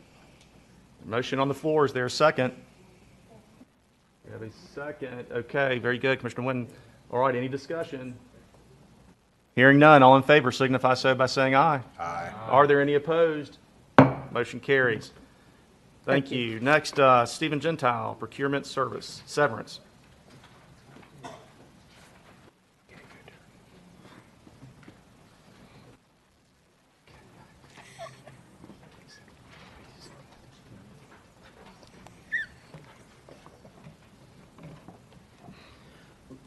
Good afternoon, Chairman Cope, members of the Commission. I'd like to thank you for your time as we walk through procurement. You might recall back in November, this body approved the severance of 3 universities on procurement management. And those universities included Austin Peay, East Tennessee State, and Tennessee Technological University. And the question was asked then, when are the other 3 going to sever? And President Rudd said, oh, we're going to shortly. And all the remaining 3 are today: Middle Tennessee State University, Tennessee State University, and University of Memphis. Quick background on this. Already, the LGIs have been controlling about 90% of their procurement management, because their reporting guidelines and their needs to meet in front of the Fiscal Review Committee sets in at about $250,000 threshold. 90% of the contracts fall below that. However, to move forward, to be able to manage their own contracts above $250,000, they require severance be granted by this commission. Requirements that we as a commission and staff asked of the universities were for them to show us their policies and make sure that their policies follow state law, and to have those policies online. Also, to show us the pro forma contracts and documents that they will need to put into place in order to actually participate in procurement management. And those documents are in front of you as well as online. A third is to provide us contacts for each of the universities that will represent the universities in front of the fiscal review. And then fourth is to maintain congruency and remain in current master contracts that they are in with Tennessee Board of Regents. And if they wish to leave those master contracts, they must seek permission from Tennessee Board of Regents first to do so. So in front of you are 3 action items for each of those 3 universities, and upon review of our staff and also working in coordination with TBR and others who are very familiar with these policies, we recommend approval of severance for each of these universities as they have met our guidelines. Mr. Chairman, I'm awake now. You're recognized, Mr. Johnston. I move that pursuant to Tennessee Code Annotated 498101A2C, the Commission approve the request of the Board of Trustees of Middle Tennessee State University to assume the responsibility for the procurement function on July 1st, 2018, and that the Board of Regents no longer be responsible for the performance of this function for the university as of that date. Very good. Motion properly made. Is there a second? Second. Second for Mayor Wharton. Any discussion? Hearing none. All in favor signify so by saying aye. Aye. Are there any opposed? Motion carries. Next, item 6B.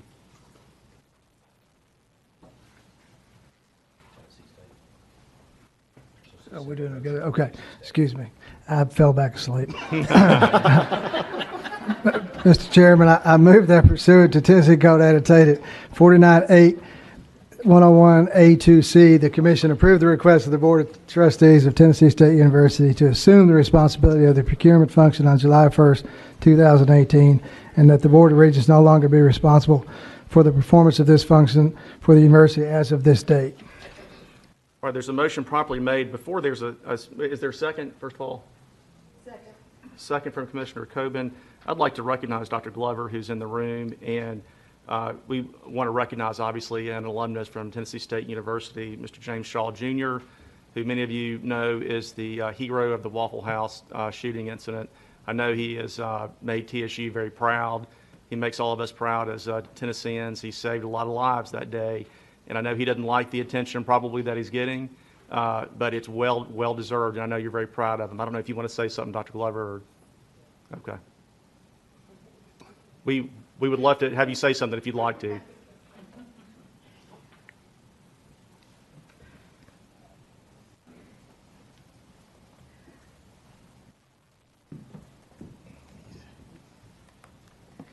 Thank you, Mr. Chairman. Director Krause and members of the Commission, we wish to just express our excitement and our appreciation for first having hosted Mr. James Shaw Jr. on our campus last week, and then again this week. As you know, as was stated, he is the young man who apprehended the shooter in the Waffle House horrific incident on April 22nd. So we're extremely proud of him. We join the state of Tennessee in being proud of him and the person he has become. He is a TSU alum. And so we've started a scholarship in Mr. Shaw's name, and organizations have joined in, particularly his fraternity, Alpha Phi Alpha fraternity, Mayor Wharton, the TSU National Alumni Association, and several other organizations. So we just appreciate all that he's done. And he was on campus earlier this week, and distributed the funds that he had been raised through the GoFundMe account, $240,000 $41,826. And the families came to campus. It was very emotional, and they received the funds from the GoFundMe account, and we were just very, very proud of him. We thank you for this opportunity to acknowledge him and make it a part of this record. Thank you very much. Thank you, Dr. Glover. Okay, we have a motion properly made by Commissioner Johnston, seconded by Commissioner Coben. The floor is open for any discussion. Hearing none, all in favor signify so by saying aye. Aye. Are there any opposed? Motion carries. Stay awake, stay awake. I'm going to suspect that Commissioner Johnston has a motion. Mr. Chairman, I in fact do have a motion, but considering this is about the University of Memphis, I have learned my lesson, so therefore I'm going to defer to Commissioner Wharton.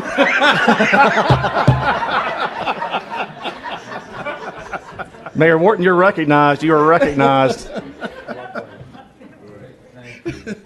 Beautiful. I move that pursuant to Tennessee Code annotated 49-8-01A2C, that the commission approve the request of the Board of Trustees of the University of Memphis to assume the responsibility for the procurement function on July 1, 2018, and that the Board of Regents no longer be responsible for the performance of this function for the university as of that date. I so move.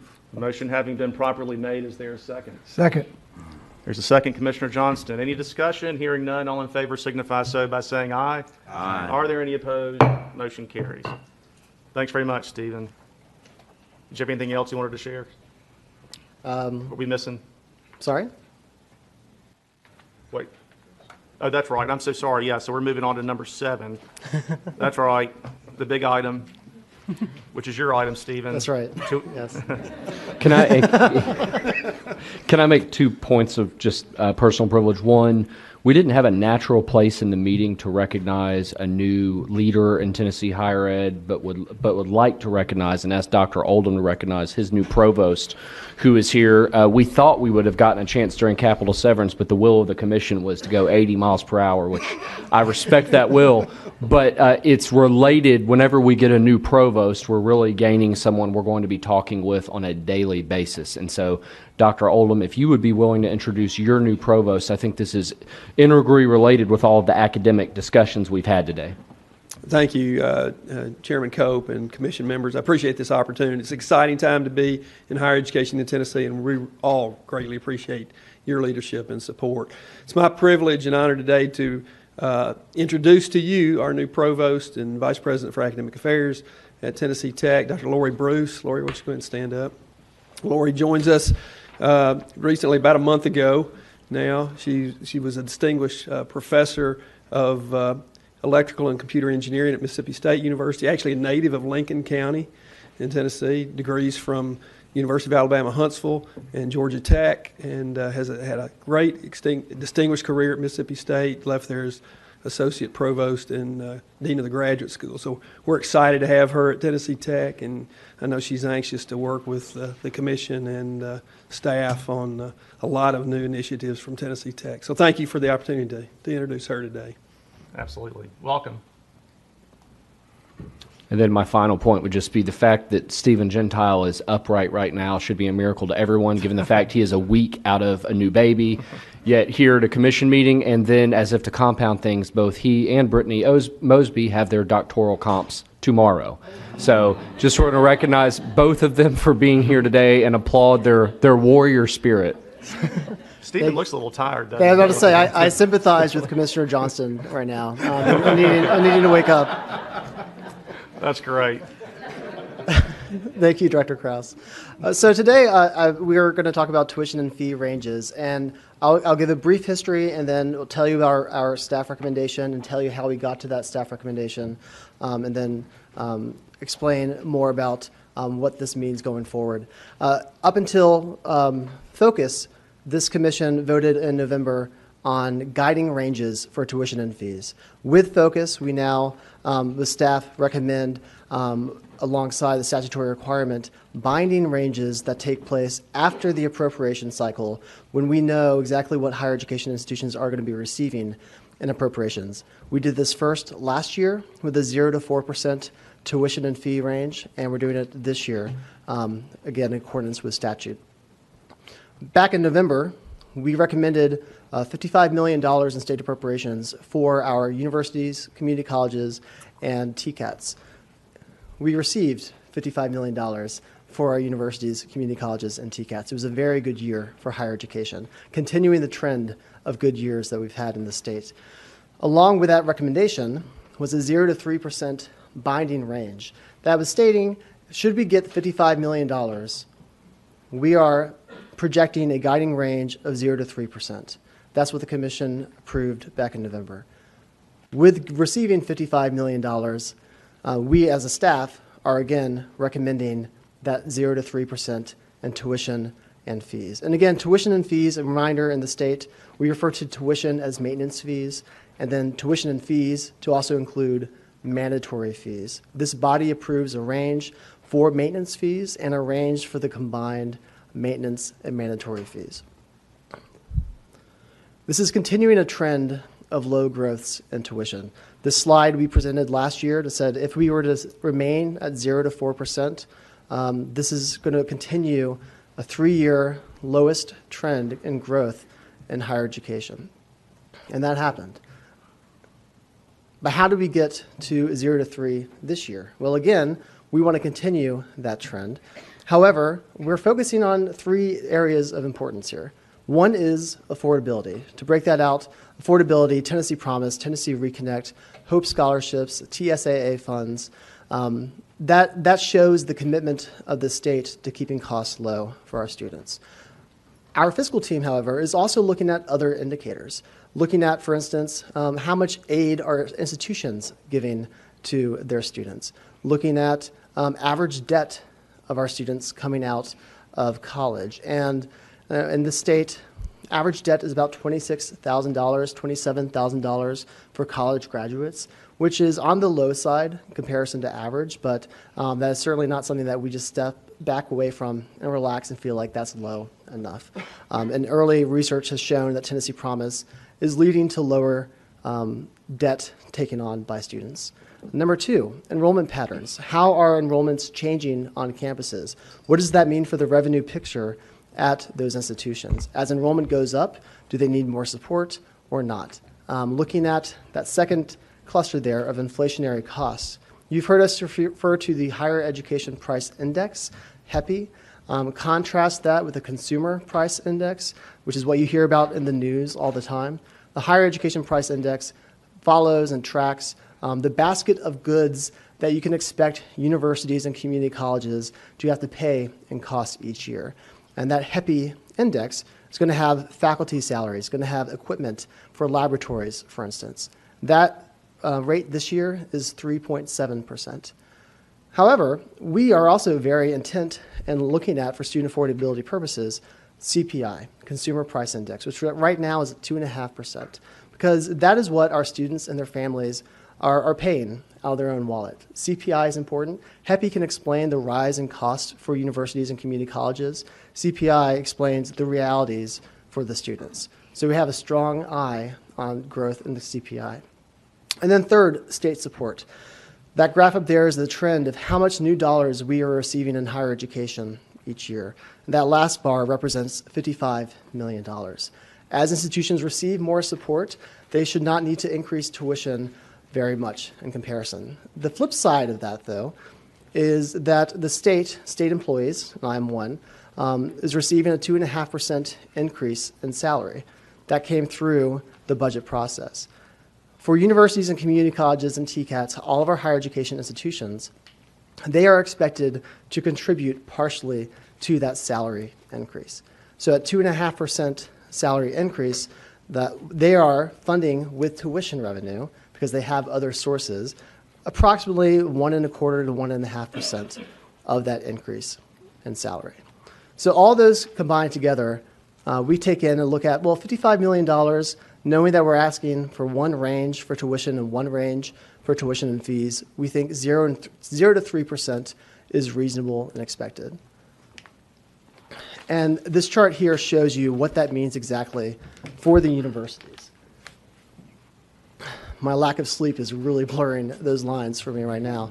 But average universities can expect an increase of $0 to $230 per year for tuition, $277 for tuition and fees. And you can see on down the line what this means.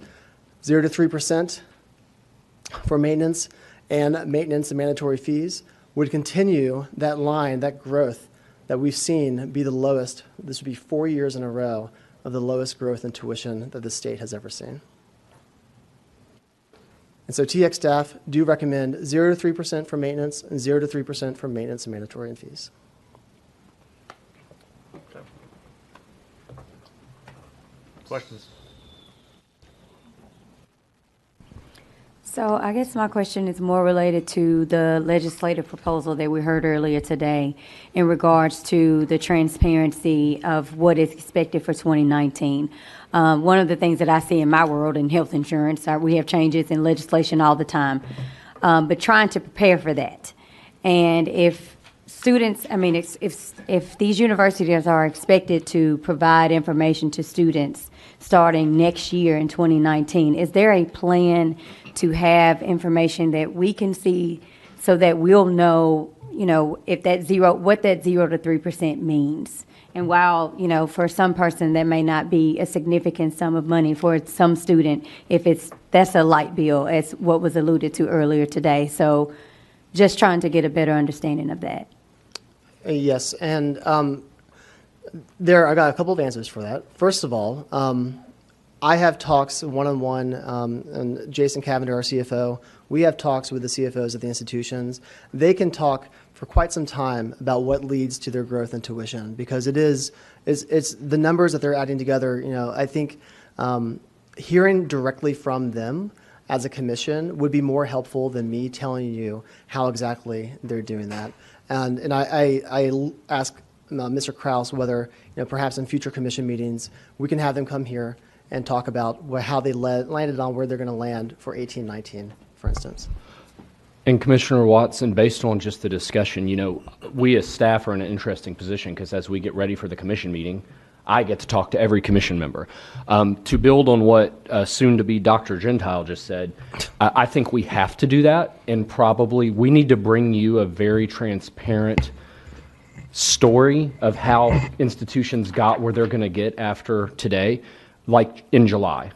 And I think we owe that to you based on the discussions I've heard from separate commission members, which I hope now is a collective discussion. But our staff, when we think about formulating it, I'll say a couple things. One, our staff's starting point really has tried to be solely students. What are we asking of students in a given year? And I think that bringing transparency to that, you saw the piece of legislation earlier, which I think that may be the predicate thought behind that, Commissioner Coben, of talking about that bill early. We're about to be compelled to be much more transparent regarding this. So whatever requests you ultimately make of us to communicate to our colleagues on the campuses, the reality is it's a foundation for what the General Assembly has put into law.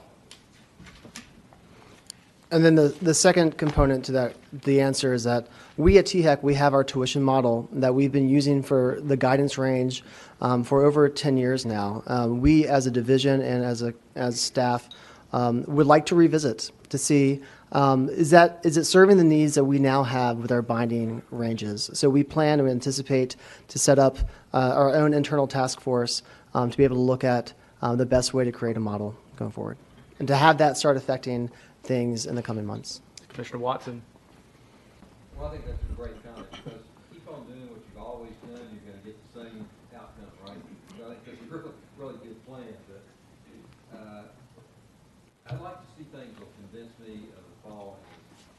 Why isn't this a substantial adverse impact on the creation of student debt? Why isn't it a deterrent to enrollment generally? Why is not tuition increases a deterrent to diversity? Isn't it inconsistent with our Reconnect Promise and Drive to 55 programs? And are we just pricing the product out of the market? I mean, we don't have to have inflation. If my numbers are right, if you kept this up in 2023 tuition would be $100 tuition would be $115. You just can't continue that. So those are some of the considerations that I've got, and I want to draw your attention to an article that just came up, I guess, Friday from the Research in Higher Education, which builds on the long-established idea that increases in tuition can depress overall college enrollment. And it also, the real headline of the article is Tuition Hikes Hurt Diversity. So those are the sorts of things I think we ought to address. We've got to price education properly. And, you know, when people are out there looking at hundreds of thousands of dollars in a college education, you know, that takes a long time to absorb, and it's going to get paid by somebody. There is no such thing as a free lunch. So you can obviously tell that you got a long way to go to convince me it ought to be anything other than zero. So I was going to add to that, as you know, working for the fiscal division with our responsibilities of binding tuition, someone who just had a kid who will be paying tuition 22 years from now. I mean, this is something that's serious to all of us, too. I mean, something that will definitely, this is personal, and it's also important to meet the needs of the state. Yes, ma'am. Commissioner Coben. Stephen, I know you and staff prepare these ranges as your suggestions. This is what, I mean, they are binding, but this is what you feel the schools should be capable of doing.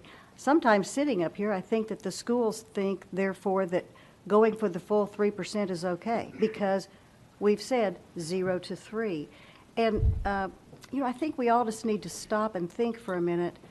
For years, we've said the state gives us less money, so therefore we have to make up that difference by passing it on to the student, ergo tuition goes up. When we ask the state for $55 million and they give us $55 million, they give us exactly what we want. It's pretty hard for us to keep on arguing when your gift goes down, our tuition goes up, because we're still increasing our tuition. Now, I realize 3% tuition is continuing a very low trend. And probably nationally, we're better off than many, many states. I feel that's probably accurate, even though I don't have the details right now to back that up. But we're in a state where state government employees get a 2.5% salary increase. 3% tuition increase doesn't seem like much. Then how come a 2.5% salary increase should seem like a good year too? And you know, a lot of these people that are our students are working for jobs that they're probably going to get a 2.5% salary increase. I think it'd be great if the state gives us what we want to see 0 tuition increase. And I truly wish David Rudd was here today, because President Rudd has gone on record as having a 0% tuition increase for next year, and I was really hoping to see him today and give him a round of applause. My thoughts. Thank you. Send that round of applause back to you. Just wanted to be recognized. Thank you so much. President Rudd has led a wonderful, ambitious campaign to make sure that all faculty, staff, and students realize that if we are to grow and continue to maintain a financially healthy environment, we have to be at 0 tuition increase for our constituents to continue to come to us and welcome us. And obviously, as evidence of his tenacity in this area, he is absent today out of town seeking more money for the University of Memphis from a donor. So he wanted me to say that to you, and thank you again for recognizing his strength in that area. You know, I appreciate that comment and everybody else's. I think it also drives home the point that we were talking about just earlier today about diversity and about closing gaps among populations that are not completing. And by having higher tuition, we are making it more difficult for those gaps we're trying to close to be closed, because the impact on the population from a lower socioeconomic level, that impact's felt harder with an increase in tuition than maybe students who can afford to have their parents pay their way through. So I think it's important to remember that.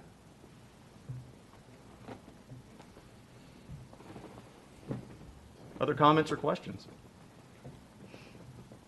I have one more question. In July at our meeting, do we anticipate the presidents being able to walk us through how they establish their tuition percentage increases? It would put us in a better position to try to convey this to legislators and others who are interested. Yes, I do think that's what Director Kraus is intending for the July Commission meeting. Commissioner Coben, would you like to make a motion that we require that? Yes. I would like to move that at our July meeting, the presidents, President Joe DiPietro, as well as the LGI presidents, as well as the Chancellor of the TBR, be prepared to walk us through the process by which they established their tuition percentage increase for 2018 and 19.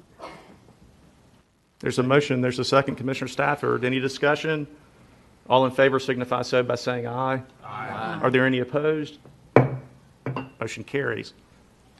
We're still obviously back on the action item, so the floor is open. All right. May I? Yes, sir. So Secretary Hargett. Thank you, Chairman.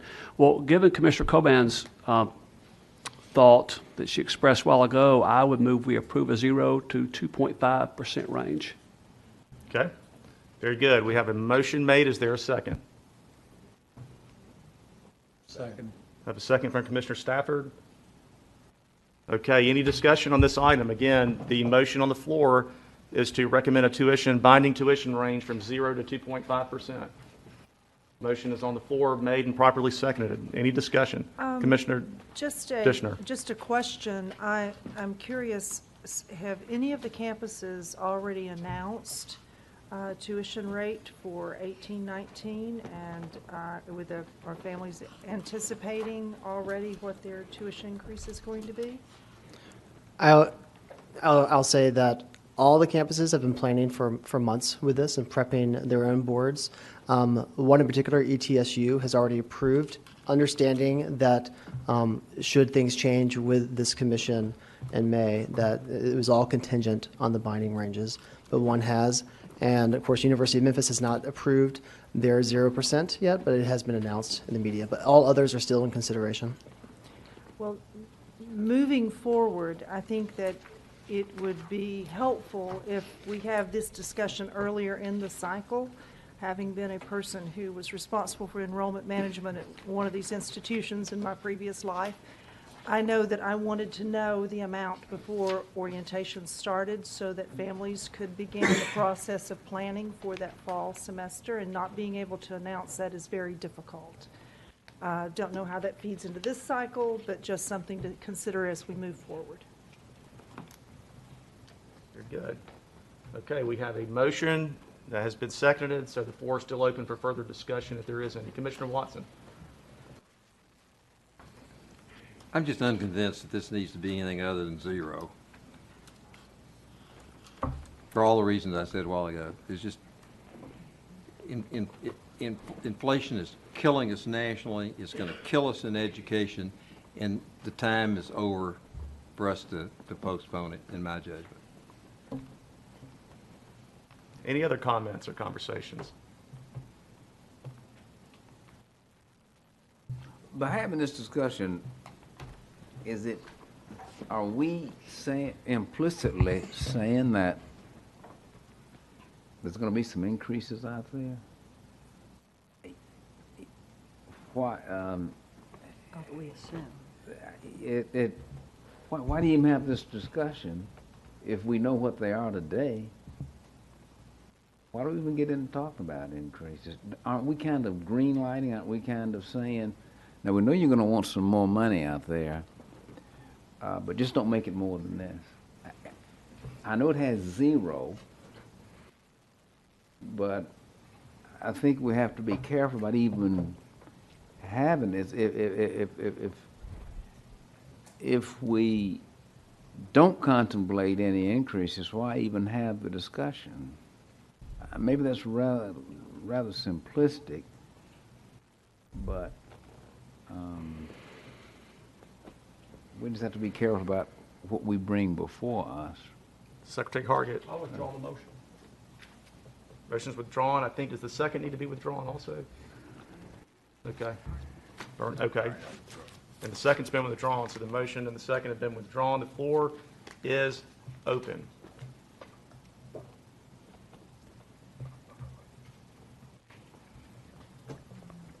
Mr. Chairman, I don't want to make a motion. What I want to say is, I think commission members want the campuses to work with us, for the leadership to help us understand why this has to be this way. Why do we still need to increase tuition if the state gives us every dollar we ask them for? We would like you to help educate us in that regard so that we can advocate for you all instead of slap your hands and say, no, none of you gets a penny of increased tuition next year. I don't think people up here really want to take that harsh of a stand, but we do hope that, I'm speaking for myself, my fellow commissioners can correct me if they disagree. It's a hard sell to the leadership of this state that when they give us everything our little hearts ask for, we still want more. Last year it was 0 to 4, and many schools came in at 3.9. I think that's where we're coming from right now, Mayor Wharton, is we just sort of assume that the numbers will be very close to 3%.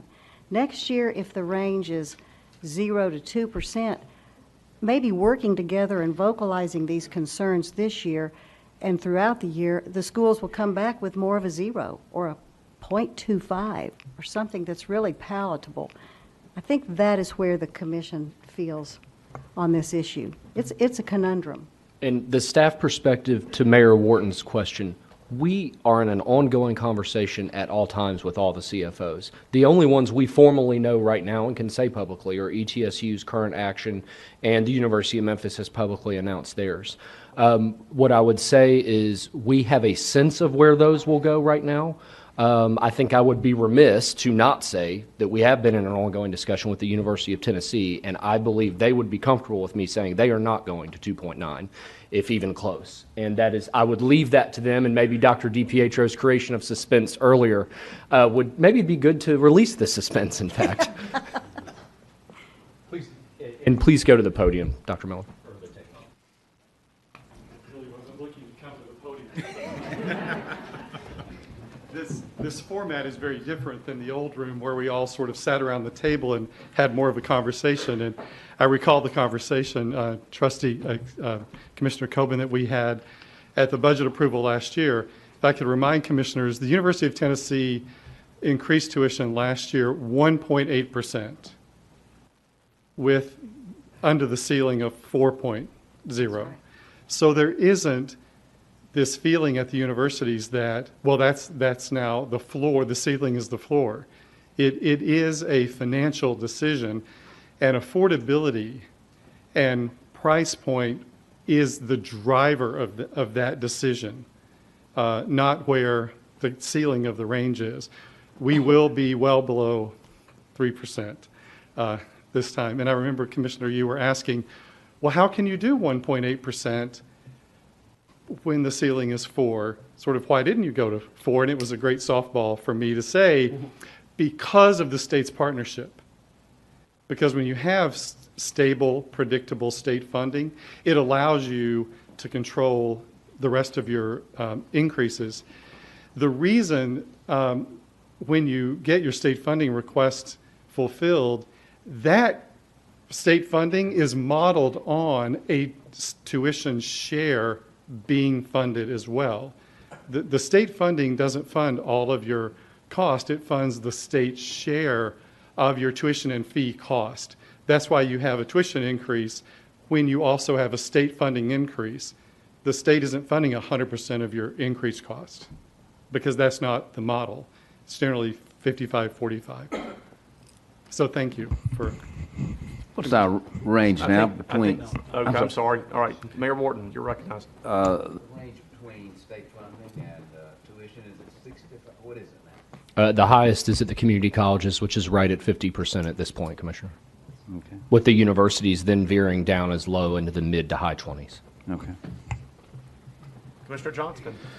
Mr. Chairman, help me. This range process is relatively new. Was last year the first time that this commission and soon to be Dr. Gentile just did a presentation. This is a staff recommendation, our staff recommendation, the 0.3.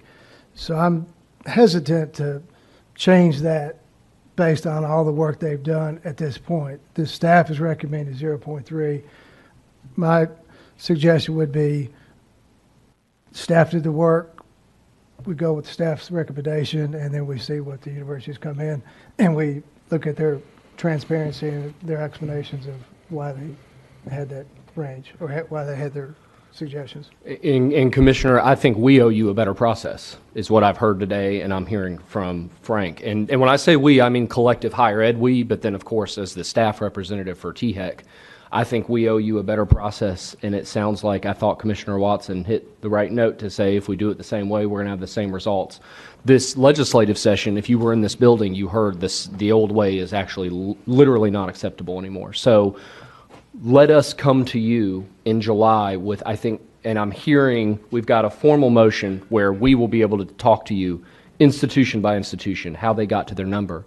And then the THEC staff involving the commission between now and then with a process that maybe brings you a range that is realistic while at the same time being student-centered. But that's on me to own, and I think we can do that. And I think, if anything, Stephen and his team often are straining at the reins to be innovative and think differently about things.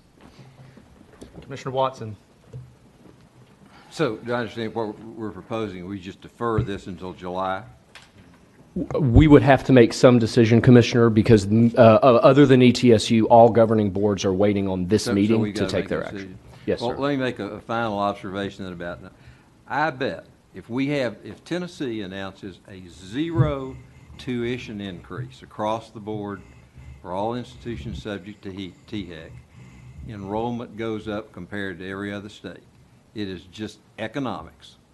And I think we would get more favorable recognition in the educational community and among the students. I mean, actually, this body ought to be advocates for higher education and getting as many students educated and out with degrees as possible.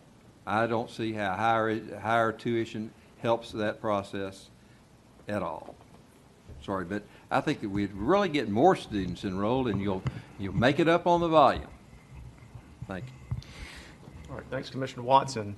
Yes, sir, Mayor I'd like to Wharton. provide a second to Commissioner Johnston's motion, provided he will accept the executive director's explanation as the sense of this motion. That's the second, and he accepts my proviso. So let's be clear about where things stand. I wasn't clear you were making a motion, Commissioner Johnson. Did you make a motion? I actually did not, but I'll make one now that we were, because I'm awake again. That we accept the staff recommendation of a range from 0 to 3, and with Mayor Wharton's addition to that it comes with a full explanation from the executive directors. That's why, not only why that range, but then when we receive them from the university, we have explanations behind that. Okay, do you understand the motion on the floor? Is there any question about Commissioner Watson? I don't understand the condition. Is it a conditional, it's approved subject to receiving this, or do you want to approve it, period? No, I want to approve it, but before July, we're going to have much more of the information that our executive has told us we will have. You know, I've been an administrator, and Commissioner Watson, I hear everything that you're saying, but we've got folks out there who we've been paying relatively high dollars to make some difficult decisions. And I think we're now sending a message that nothing is carte blanche anymore, that they're going to have to justify even within the range. You don't get a free ride. You have to justify anything that you're doing. That's what we're saying. This is a big and diverse state. I still say that Tennesseans are getting a good product for what they pay. And I am reluctant to endorse anything that appears to be a bit mechanical in the field of education, we can sense our spirit, which is what I'm saying, that we don't want any increases. What we're saying is that only in substantiated, extenuating circumstances, not just because we passed a range, so you're going to increase it. You got to lay it out there. Utility cost, unemployment in the area, or whatever. We have to see what that is. And that's the spirit with which I second the motion that has been made. Well, let me make it. I may call on our general counsel to comment, I'll speak for him, and then I'll let him correct me if I'm wrong. But I understand his preference would be that there be a motion with respect to the 0 to 3% range only, and then if that passes, then make a motion if it's the desire of the commission to direct the executive director to fulfill the duties that you've asked. So that's his advice. Is that right, Mr. Sloan? Okay. So that's the advice of our general counsel. And as an attorney, if you pay a lawyer and don't accept his or her advice, you're a fool. So I'm going to listen. And I'm listening to my lawyer. So yes, that's it. And I so state that as wait a minute, have you voted on the first motion No, yet? we've not. All right. I'll withdraw my motion. So, No. I'll just withdraw it. No, you got to keep yours on. Okay, there. all right. So I'll restate it that we accept the staff recommendation of a tuition increase range from 0 to 3%. And I second that. all right. We have a motion and we have a second by Mayor Wharton. Floor is open for discussion at this point. Any discussion? Okay. All in favor signify so by saying aye. Aye. Are there any opposed? Yep. Okay. Why don't we do a roll call then? Is that okay? Since we've got somebody opposed. Yeah. Let's have a roll call, please. Okay, Evan Coe. Aye. Dean Commissioner. Aye. Vernon Stafford. Aye. Mr. Ward. Aye. Sam Coven. Aye. Frank Watson. No. Joshua Witten. Aye. Jimmy Johnson. Aye. Sarah McCoy. Secretary Target. Aye. Treasurer Lillard. Aye. Jerry Chisenhall. Aye. Mr. Chair, we have 10 ayes and 1 nay. Okay. Very good. The motion carries. All right. Now, the floor is open for additional motions to be made with respect to some of the conversation we had on this item. Mayor Wharton? I've forgotten what it was now, but It was a really good one, though, whatever it was. It was good. I move that we, upon advice of council, that staff be directed to provide the additional information that has been, the desire for which has been expressed in this meeting prior to the July meeting. Very good. Everyone clear about the question or the motion? So the motion properly made, is there a second? Second. Second, Secretary Hargett. Any discussion? Hearing none, all in favor signify so by saying aye. Aye. Are there any opposed? Motion carries. Okay. Yes, sir. You're recognized. So I got one not so serious, one serious. I know we're ready to get out of here. Growing up in West Tennessee, and of course in this country now, you know some people by their first name, whether it's Beyonce or Madonna, etc. AC. And when you grow up in West Tennessee, you have Cato, you think of Cato Johnson, you hear Pitt, you think of Pitt Hyde, and when you hear AC, you think AC Wharton. But I never knew what AC stood for until today, and I look down here, he's got 2 cell phones and an iPad. I see AC is always connected. So I've always wondered, but now I know. But the more important thing is I've been on this body 10 years now, and I'm a former student body president in this state and a former president of all the student body presidents in this state. And I've never been more proud to be a part of this commission. I just want to say that and thank you all for the vigorous debate we've had on so many different issues today. Thank you. Thank you, Secretary Hargett. Anybody else? That raises a good point. Anybody else like to make any comments before we adjourn the meeting? Mayor Wharton. Well, it has nothing to do with any of this, but it is of signal importance. I don't know whether it's providential, whether we're meeting on May 17th, which is the anniversary of Brown versus Board of Education. And I think we would be remiss without just reflecting on the importance of that decision. I know for the decades that I've been on here, the audience out there looks differently than it did when I started. Our state not only is leading in higher education and in a number of ways, but if you look at that period in this nation of school desegregation, even before there was a Little Rock, Arkansas, there was a place called Clinton, Tennessee. The first black students attended a public high school in Clinton, Tennessee in 1956. As compared to other places in this nation, there were a few racists who showed up, and some of the good white citizens of Anderson County said they would escort the black students to school. They were harassed just as much as the black folks were, so much so, and it's typical of Tennessee's leadership. The governor sent, if anybody's ever seen Greg O'Rear, the late Greg O'Rear, he was a commissioner of safety, whose mere appearance would bring order to chaos. He went in with a shotgun over his shoulder and managed to quiet things for a while, but it got out of hand.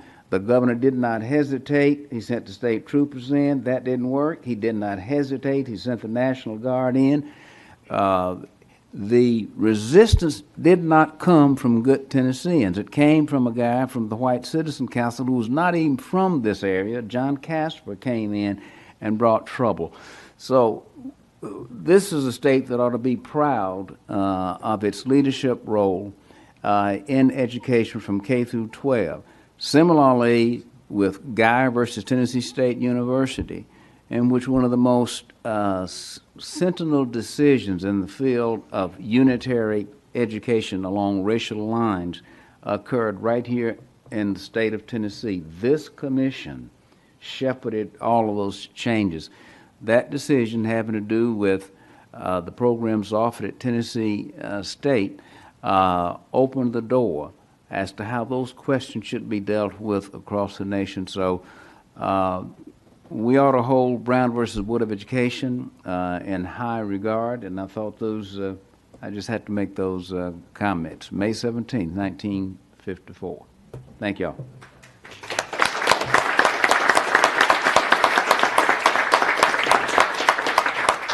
No one's going to be able to top that, so unless you want to try. Anybody else with another comment? Mayor Wharton, thank you. All right. Here, Mike, did you have anything you want to add? All right. Hearing none, meeting is adjourned. So we didn't get done. Likewise.